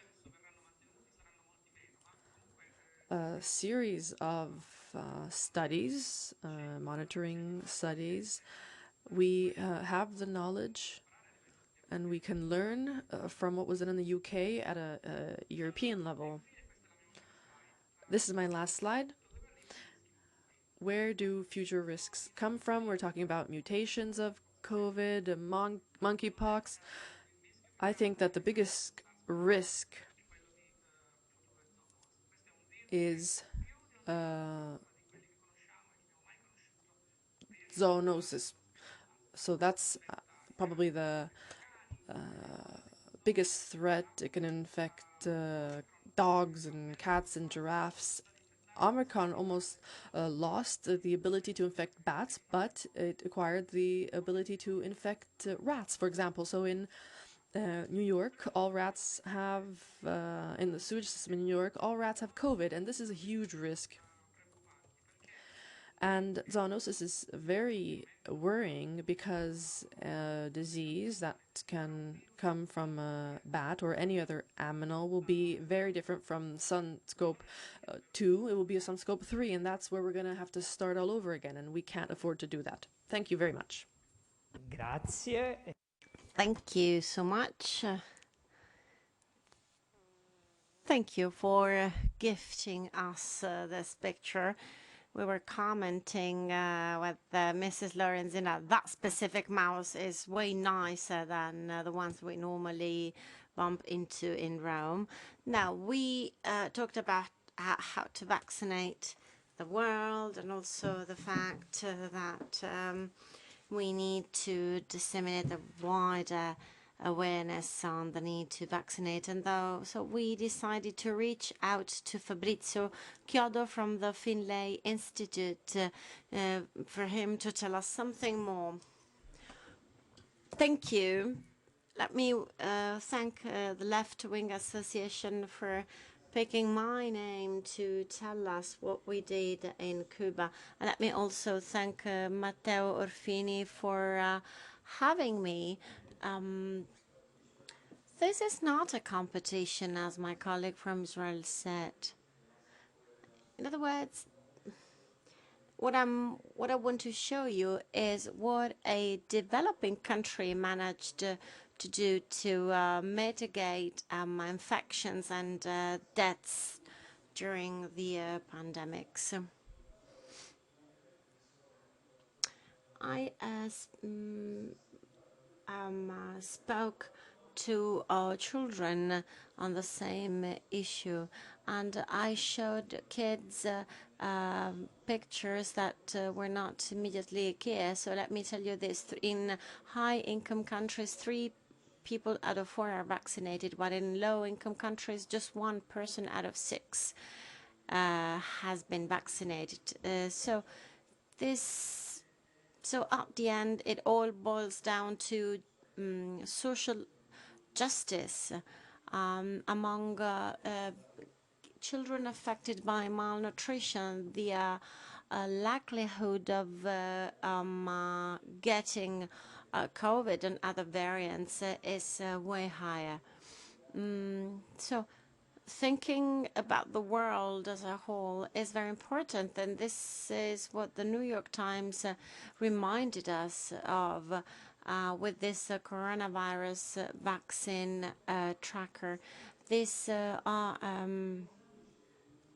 vaccines that typically require years of research and testing before reaching out the clinic. And the New York Times reminds us that there are still 120 vaccines in clinical trials on humans, and that 48 are in the final stages of testing. So why do I want to talk about Cuba? I've been cooperating on with the Cuban counterparts on the development of vaccines. Cuba is a poor country and has been issued provisions on economic embargo, but still during the pandemics it's managed to do something extraordinary. This diagram shows you the big injustice of vaccinations in the world. In low-income countries, the very low share of people who got first vaccines. And then look, Cuba developed 5 possible vaccines, and it tapped into all its public institutions. And in fact, these 5 vaccine candidates have come out of every single one of its own public institutions. As of today, 3 vaccines out of 5 are vaccinated by the Cuban authority, and the other 2 are in the final stage before approval. So in a few weeks, Cuba will have authorized 5 vaccines for COVID-19. This is why it is important to talk about the Cuban experience. At the time, right now, Cuba has the highest share of vaccine doses administered per 100 people as of May 28th. So public biotechnologies can coexist alongside other tools, although there were flaws. For example, we vaccinated rodents in Scandinavian countries, and there are other, there are physicians or doctors in low-income countries which haven't yet received 1 single dose. This graph shows you the daily new confirmed COVID-19 cases per million people. Israel has fought tirelessly, and hence the outcome that we can show you. The Delta variant waves were particularly burdensome in Cuba, while there were other waves that Cuba managed to contain and mitigate to a great deal. I'm showing you a comparison between the US and Cuba, not only for political reason, but to show you how different the trend was with variants. This was the impact of the Delta variant in the US. Cuba started its vaccination campaign, and this was the impact of Omicron waves in Cuba. In 1 week, the share of positive tests were under 1%, and in Cuba, currently there are only 200 cases of people who tested positive to coronavirus, and there are no new deaths in Cuba. So the five reasons that could explain the Cuban control over the Omicron waves, the excellent control, I would go as far as to say. Well, when Omicron started to replace Delta, Cuba had 90% of its population that was already vaccinated. Number two, the Cuban adults vaccination campaign was more recent if compared to other countries. Also, in Havana and other areas of Cuba, the Beta variant was immediately replaced by the Delta campaign, and this is why Cuba decided to provide for a third doses already right after the second one. This is why the vaccination schemes already including a third dose, and Cuba has vaccinated 90% of its pediatric population from 2 years old, and the majority of it before reopening the schools in November 2021. So it vaccinated 97% of pediatric population even before the schools reopened in November 2021. And in January 2022, already more than 50% of the Cuban population had an extra booster doses. And currently there are several booster doses from different pharmaceutical companies as of today. And today, despite this encouraging data, the use of a face mask in Cuba is still mandatory. And this is the Soberana 02 phase 3 efficacy in Havana.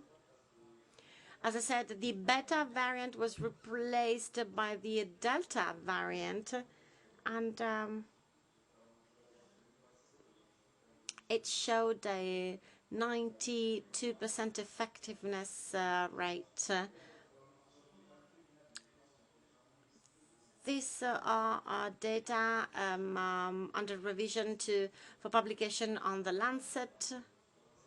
And there's also a third phase that was carried out with the Institute Pasteur in Iran, where a phase 3 clinical essay was carried out on the Delta dominant. It was just accepted for publication on the Lancet again.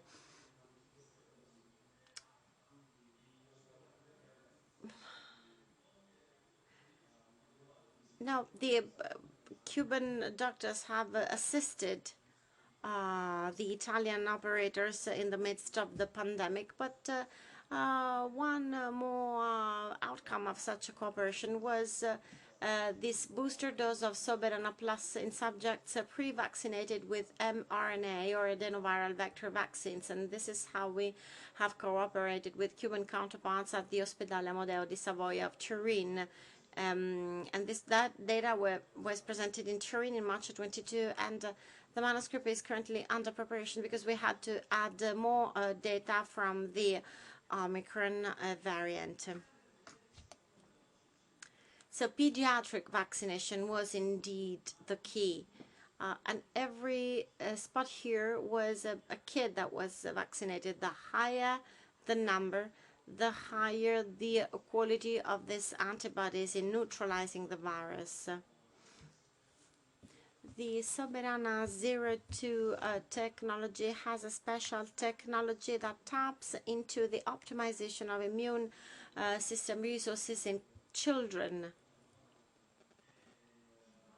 So, kids have a better response to COVID vaccines than adult population, and these are the only public data for children under 3, and this data are also under publication. So this is the impact of pediatric vaccination in blocking virus circulation, but also in containing the chances for kids to be admitted to hospital. not to mention long COVID in pediatric population. This shows you the incidence on population in different age ranges for Delta. This is where we started to vaccinate the pediatric population, and then with the second and third booster doses, as of today, on that time, 96% of pediatric population was vaccinated. The school reopened, and this is the incidence of or the impact of COVID on children aged 10. And there are clinical studies undergoing on this age range. And this is the number of avoided cases in population 2 to 19. The data have always been public, and they were published in a number of international journals. And this is well, I'm only showing you a bunch of data. These are the key points on what on why we should draw lessons from Cuba to contain virus dissemination. The use of masks remains pivotal, and Cuba has vaccinated the more sensitive population with a fifth booster doses with no security issues involved. So when we talk about public health, Cuba can teach us that even a poor country with economic sanctions against it can save its population. So Cuba showed that investing in public research can indeed be rewarding, and currently Cuba produces 80% of vaccines it administered to its own population, and this is why 5 different public institutions managed to develop 5 different vaccines, and then thereby playing a pivotal role in protecting the human population against the SARS-CoV-2 vaccine. We are now trying to produce the Soberana 02 in Italy because we believe this is key for pediatric population. Thank you again, Left Wing, for giving me the chance to speak. Thank you, Fabrizio. Thank you. And now, Francesco Saverio, the floor is yours.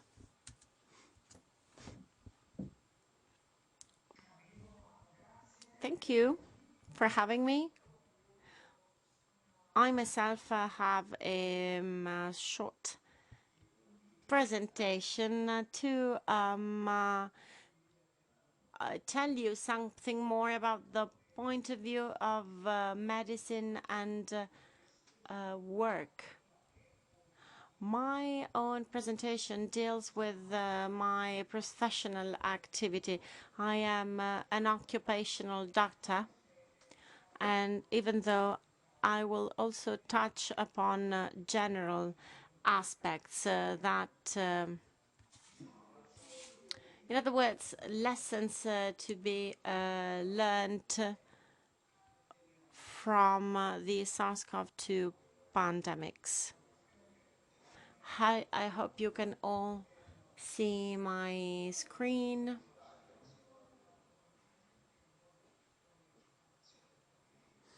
I'll be short because I don't want to take up too much of your time.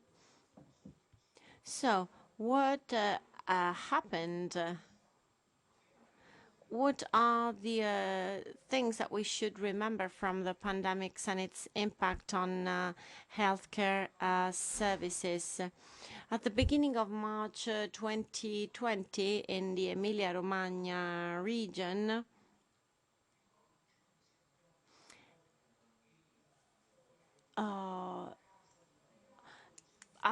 right after the identification of the first patient, the COVID-19 pandemic was already widespread, well beyond the initial outburst. And then the lack of material and information and organization had devastating consequence on the economy, and we will need years to recover from that. And currently, and when the pandemic entered a containment or mitigation phases, or at least in richer countries, wealthier countries. It is now on politicians to make sure the history won't be repeating itself.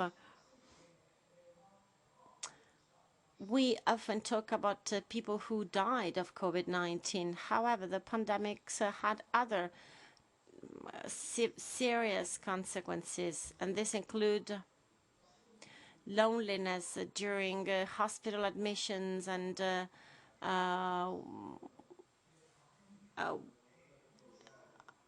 also when people found themselves alone when dying. And these people only found healthcare operators to hold their hands while leaving this world. So when COVID-wise, 80% of people die in hospital. So we are talking about 700 deaths in our country. And then so many routine healthcare practices were delayed, and the onset of many diseases could have been identified earlier had the procedures not been interrupted. And then one more thing to underline is the longer-term consequences on patients dealing with COVID-19 and operators alike. So the point is, we need to be prepared. I mean, the next pandemics is unescapable. So we need to focus on how to be better prepared. So individual protection devices and materials for lab tests, they were already over a few days after the beginning of the pandemics in Italy. So we're not able to manufacture these devices in Italy, even 2 years into the pandemics. And we paid the supply of face masks, and we paid a very high price for these masks, where we were talking about ineffective and cheap devices, if you like. For instance, we had to dispose of face masks or other devices that the civil protection obtained from China, because these devices were ineffective. Now, we should not forget the national selfishness showed by some EU member states who didn't want to share their tools or devices with other countries, and also equality in closed environments. Artificial ventilation is even more important than distancing, and this is why we need to reintroduce technologies to disinfect indoor air. Now, on materials, the capacity to produce individual protection devices is very important, and this is my own opinion. And the devices for individual protection are the same for the population in general and the operators. And this responds to a strategic interest of our country. And this is no less important than relying on a fully fledged education or defense system. So the thing is not the point is not whether to have this capacity or not, but how to make sure we have it. We can rely on such an ability. And let me now raise a specific point on face masks. During the pandemics, I focused on this specific aspect with a number of colleagues from the Bologna universities. We found ourselves to be lacking of face masks, and we were offered help from companies who reached out and told us, we want to manufacture face masks, tell us what to do. And I mean, we're talking about almost 1,000 companies that were willing to produce masks, but however, as of today, we don't yet have in Italy such a thing as a national laboratory that is tasked with the manufacturing masks, not to forget vaccines or other materials. So a number of observations on human resources. Operators of our healthcare institute proved to be effective and efficient, and this has amazed Italy and the world more generally. And we need to make sure these colleagues will have all will be able to work in a conducive environment in the next pandemics. We need to be trained to face a pandemics, but this has to be done for all people involved in key services, and we also have to ensure that there's a training on general prevention measure, including schools, workplaces, and places where people meet up. The distance training can be used to a great deal, although there are groups of population that cannot be involved or engaged through remote participation. One more thing on information. Many have already mentioned this point. I would like to focus on a number of specific aspects. Relying on valid information is key to face any pandemics, and we had to face the COVID-19 pandemics with the flawed or unreliable information. This information were also disseminated by other countries or international organizations, and not by the usual suspects. So that is to say, social networks, and nobody trusts anymore. We are talking about the World Health Organization after all, and let's not forget that at the beginning of the pandemics,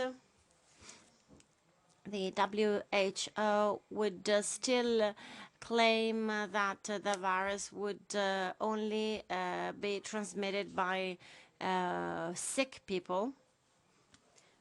The WHO went as far as to appoint an independent panel that reminded the organization that it was its precise duty to hire highly skilled professionals and be independent from any political influence. So what's the problem in times of the pandemics?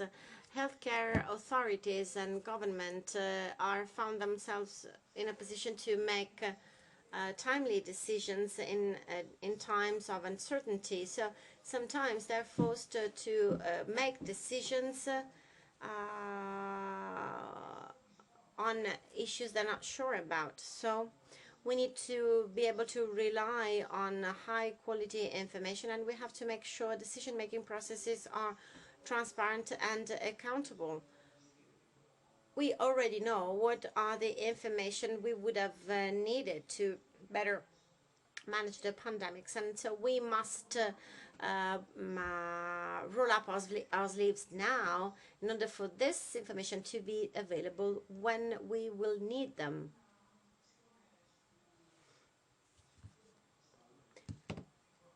Now, a number of colleagues underlined the role played by mass information, mass media.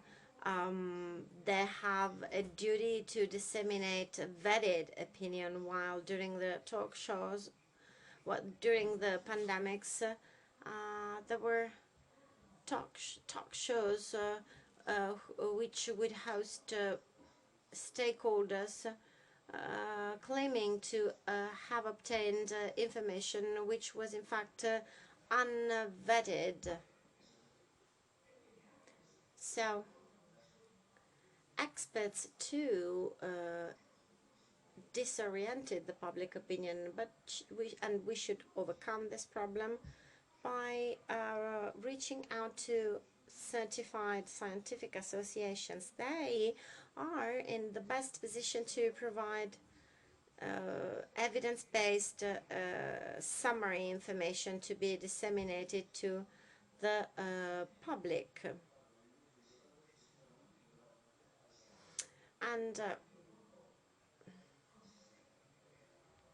I have to say, those who have a genuine training on this are able to provide consistent opinions. Now, how to be prepared to the next pandemics? There are must-haves we must rely on. We need to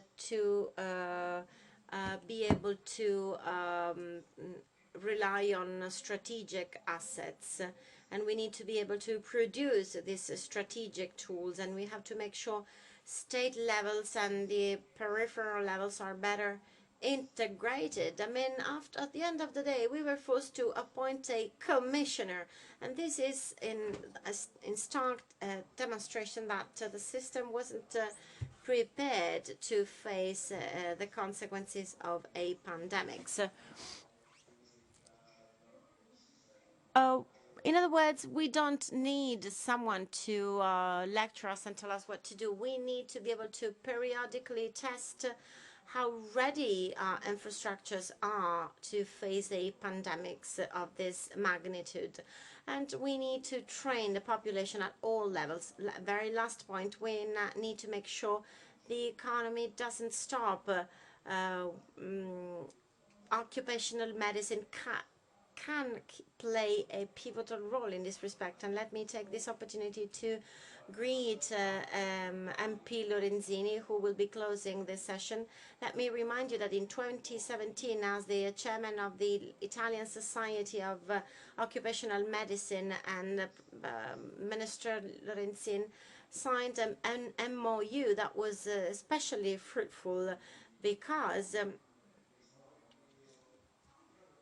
that memorandum gave us a chance to obtain a better preparedness in view of future pandemics. So we have to make sure that in the future we won't be forced to stop the pandemics with the very severe consequences that we witnessed during pandemics. Thank you. We're almost done.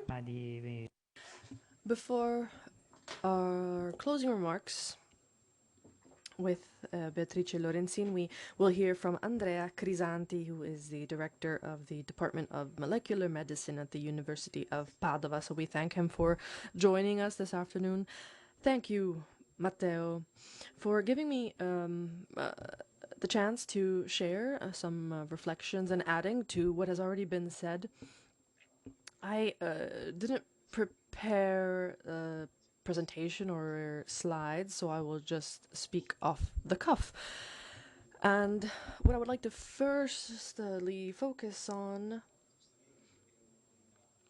is going back to this sense of normality. I think that is something that we are hoping for.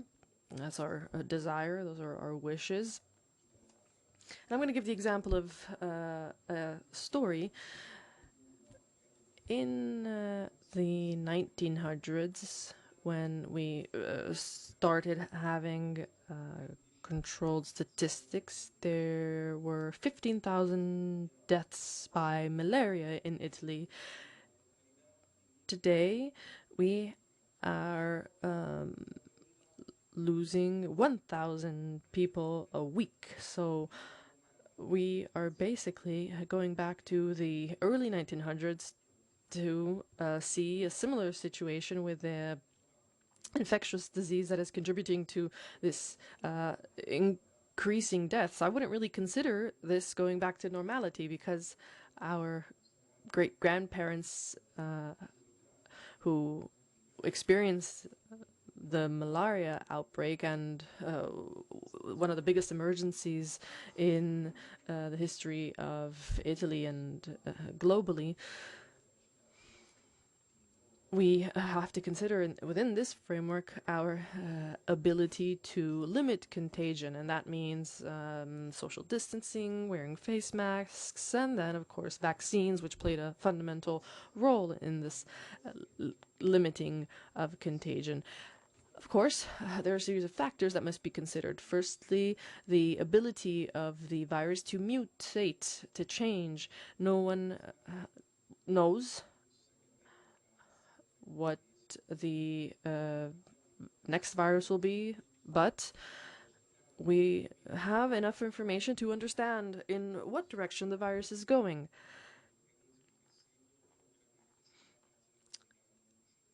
Of course, living organisms that have a higher reproduction rate proliferate more and have a higher chance of continuing on.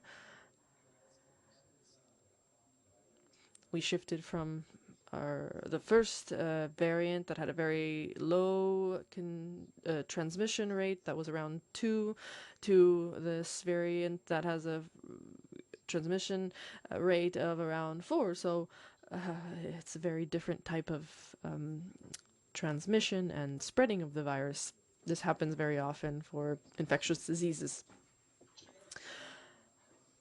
There's also another situation that quite complicates the evolution of the virus, and that is that vaccinated people can still be infected, and that's a problem because the more vaccinated people get infected, the more the virus multiplies and new variants can arise, and these new variants can be able to infect people and people who are vaccinated. Nothing is certain, but that's something that we need to take into consideration. There may be future variants that can still infect vaccinated people and also have the time are very virulent, especially if we associate this to transmission ability of the virus. So this leads us to understanding that there is a need to improve our skills, improve our long-term vision in the healthcare system, limiting the possibility of these new variants to emerge and develop and spread, and making sure that people can benefit from vaccines, because vaccines that require 2-3 boosters that cost $20 each and require a set temperature to be stored, we cannot expect this vaccine to be available and distributed to all countries. And if we consider temperature, for example, or even access to electricity simply. So it's fundamental at this very moment to develop and encourage and support the development and the production of new vaccines.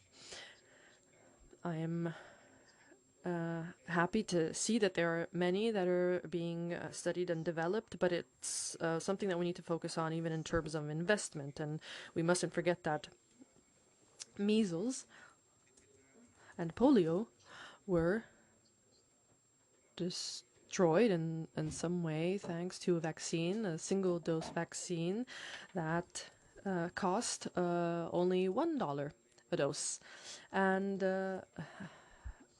didn't require the cold chain, and that's something that we should strive for. What can we do in the short term? What can we do now? Well, most certainly we can protect the more fragile groups of the population, elderly people with more than one pathologies, but that's very difficult because we would need to know their individual conditions and history and their medical records and all their medical information. Very often digital systems of the different regions here in Italy don't communicate with each other. At the beginning of the session, we heard about the number of fragile people that were getting their 4th doses. Well, we need to tell these elderly people and fragile people that people who are getting infected and also still dying are people that are not vaccinated. We have to make sure that they understand this, because this vax, no vax, pro-vax, no vax debate has been a big problem in our country. These are things that we need to reflect upon. And another element is that a state, for a state to be able to deal with the pandemic, it needs information, needs data on those who are infected and the genesis of the variant, because monitoring and surveilling the different variants allows us to define and determine when one variant is getting stronger and may cause and lead to future pandemics. This is a tool that we should take advantage of. So we need to also improve our sequencing capabilities. We know that variants emerge constantly, but what we need to focus on is understanding which ones are the most threatening, those that are potentially dangerous. So yes, it is important to sequence, but it is more important to be able to assess sequencing data. That's what I would like to add to what has already been said on this topic. Something that is limiting our assessment capabilities are rapid tests that can be done at home, that have a double-edged sword. On the one hand, they don't register the real number of cases within the population, but they also delay the therapeutic approach, because people maybe stay at home and they underestimate their condition, and then once it gets worse, it could be too late, or it's more difficult to treat the patient.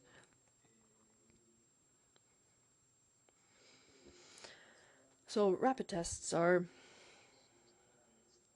part of the problem.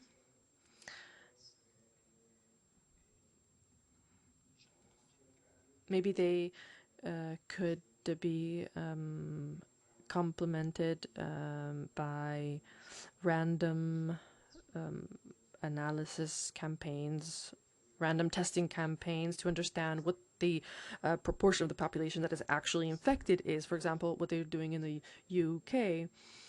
So we remain quite blind to the real situation in terms of cases and hospitalizations and deaths. I think these are what we need to focus on now, immediately. So building and developing tools to monitor the virus, creating tools to identify the more vulnerable and fragile citizens, and also change our approach, our awareness of the whole situation, because 30 deaths a year bring us back to the 1900s. And I will conclude with that statement. Thank you, Andrea, and we will now leave the floor to former Minister of Health, Beatrice Lorenzini. I would like to take this opportunity to thank the Chamber of Deputies, the staff, interpreters who have supported us in this dialogue and discussion, and I would also like to thank our guest speakers, of course. Thank you. Thank you, Matteo, and thank you, Left Wing, for this invitation, and thank you for inviting me to conclude this seminar. Thank you very much, because it was extremely interesting, very high-level guests and presentations that really give us an idea of the situation and how the situation has evolved or is evolving, and the fight against the virus and to overcome this pandemic, not only in our country. Stefano Bertuzzi earlier showed a slide of a burning house. We basically focused each on our own room that we live in. But if we don't look at the whole picture, look at the whole house that is burning, then it's not going to work out. And that's really the sense that we got from all our different speakers on zoonosis and vaccination and tackling the pandemic from different standpoints. So if I have to list our certainties and what we've understood over the past years and what direction we need to go in, I would start off by saying that we've all understood that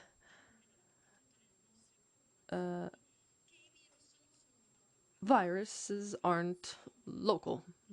They are a global element. We live on a planet with 8 billion inhabitants. At the beginning of the century, Crisanti mentioned malaria, and this is in the early 1900s. There was 1 billion people living on this planet, and now we're 8 billion.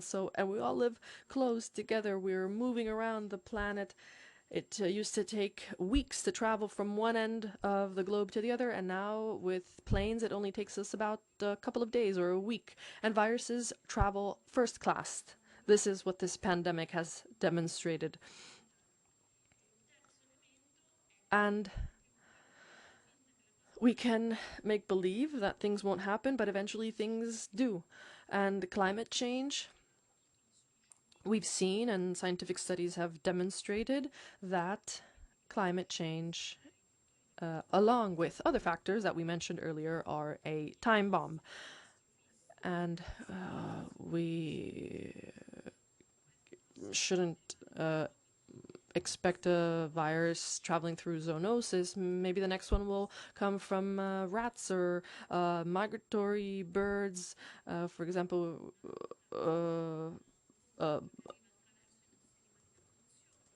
other pets maybe, or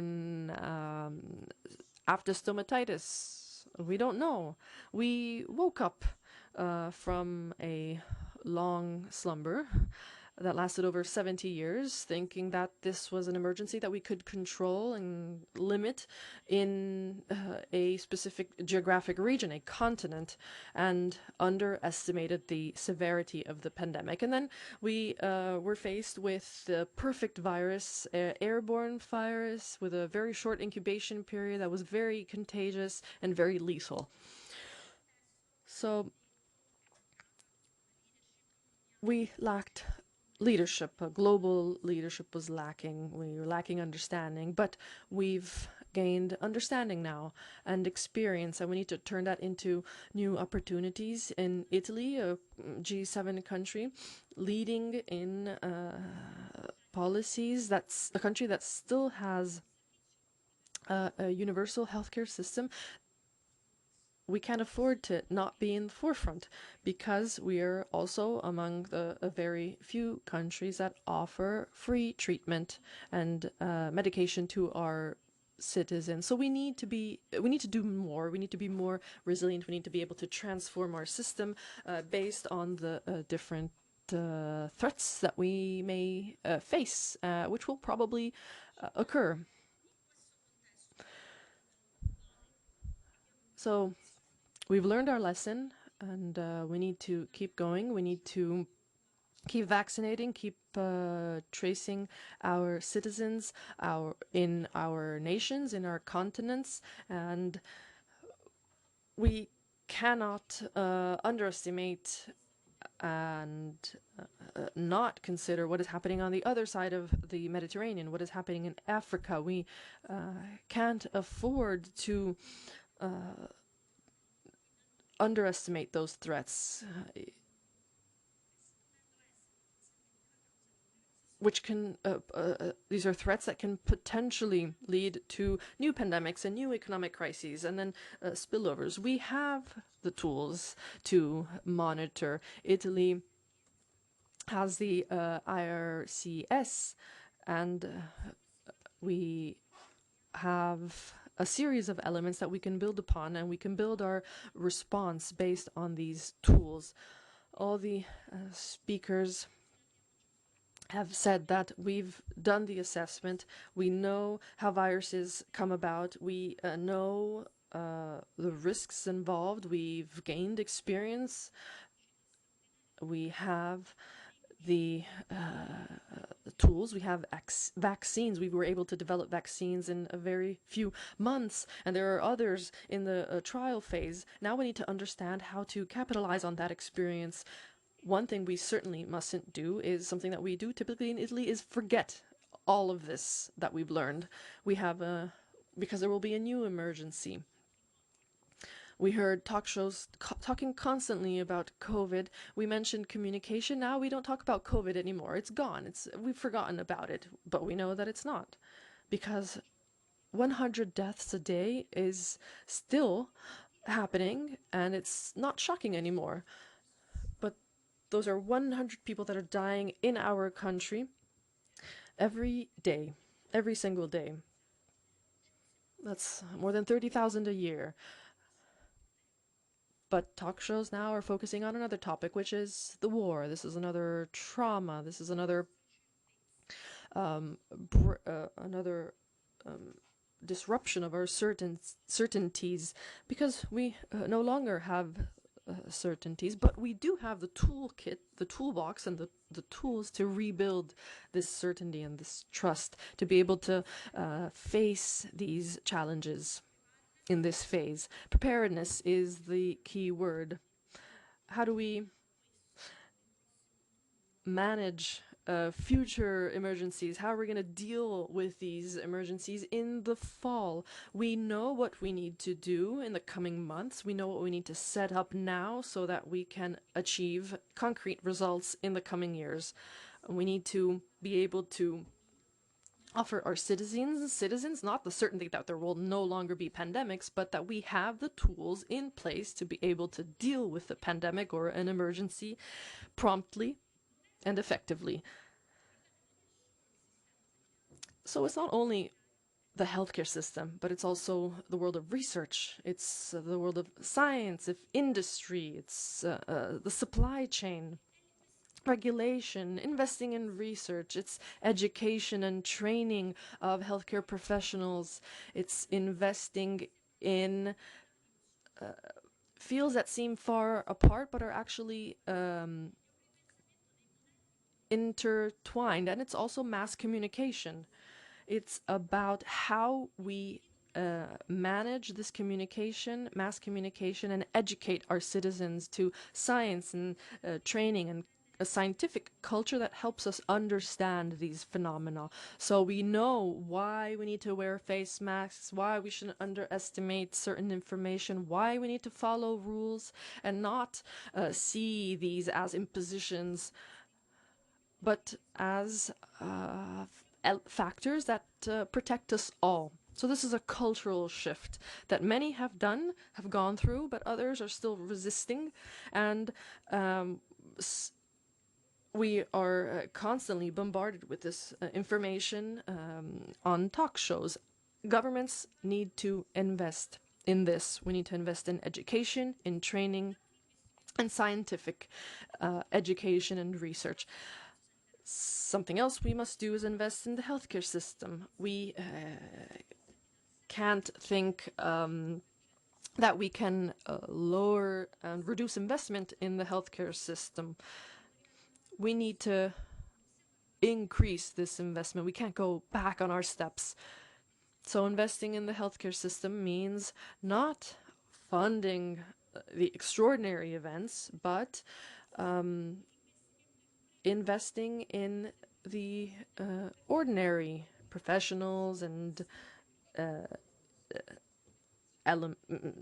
elements of the healthcare system, so that we can cover everything that we've mentioned, from preparedness to rebuilding our hygiene departments, retraining personnel, digitization that our speakers mentioned they're doing in Israel, and being able to have all the tools that we need to support the patient. Having all these tools combined so that they are interoperable, and also, of course, being able to implement these technologies in services that are offered to patients. And then, of course, how we manage crises, knowing how to manage them. We mentioned creating an agency for virus prevention. We can call it an agency, we can call it a unit, a department, we can call it a new preparedness unit. But the important thing is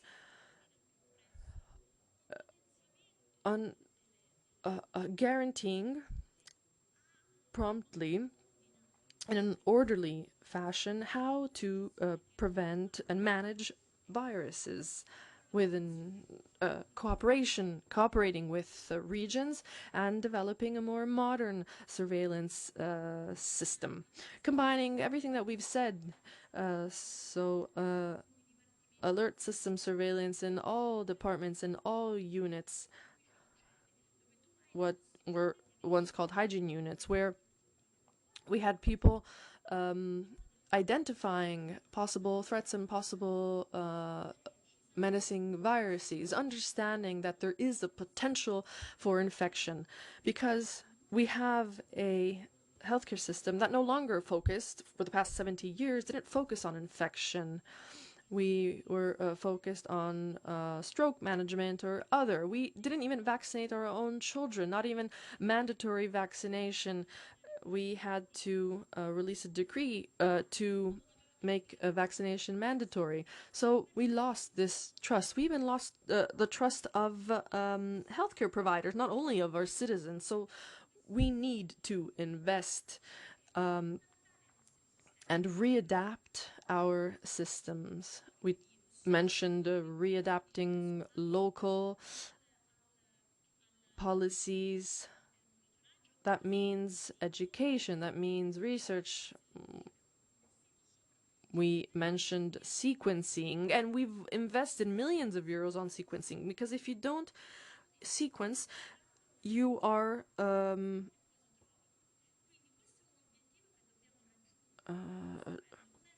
flying blind, basically. This is a network that holds everything together. And to do that, to hold everything together, we need vision, long-term vision, and we need to have the capabilities and the adaptability and flexibility to cover all these critical areas. So we need to increase our toolbox, our toolkit, and we need to continue focusing on developing our toolkit over the coming years, because we're investing in the health of people, we're investing in people, and that is the primary investment in terms of inequalities, in social investment. And the COVID pandemic has demonstrated the importance of that. So we need to strengthen the central system, central authority, so investing in and improving the ministry and IFA, because without a regulatory agency that is capable of leading research, surveys, independent research, authorizations, and setting up the processes that allowed the US and Israel to come up with solutions in 8 to 9 months, then we risk falling behind and not being ready. We need to build a system that doesn't work based on the emergency, but being able to deal with a situation and of an emergency in the long term. So we mentioned stress tests.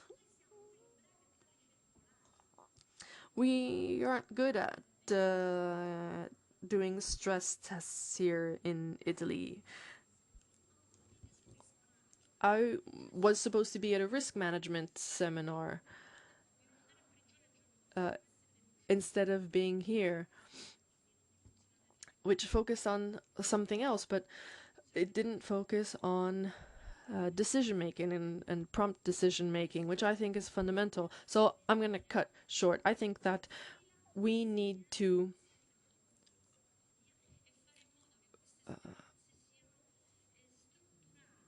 prioritize the experience that we've gained and make sure that it becomes a heritage for everyone, that everyone can use, because it's everyone should have access to this knowledge and this experience. We can't deny what happened, but we need to set new goals that will bring us into the future. So strengthening the healthcare system, building a strong system that can deal with emergencies and pandemics and prevent these pandemics possibly, setting up the IRCS and ZS as a research tool on our territory, on our national territory, and setting up an industrial system that allows us to be more independent when faced with this type of risk, producing raw materials and investing in research, and of course developing new vaccines. This is the long-term journey that we must embark upon. In the short term, we need to vaccinate. We need to vaccinate people. We will have access to vaccines that will help us to keep going in the long term. We also, from what we know, will be able to contrast new variants and protect our population. And we need to stop making believe that things are over. This doesn't mean discouraging people. We are going back to some sort of normal life. We go out and have drinks with our friends, but what's the problem with wearing a face mask when we have to go and take state tests, or when we have to board a plane after we've paid such a high price, and we keep paying this price with 100 deaths a day? Instead of talking about how to sequence, we are discussing on whether to wear face masks at the state exams. It's not, we all have to be more mature about the whole situation. It's not just a question of having or not having wisdom teeth that makes us wiser.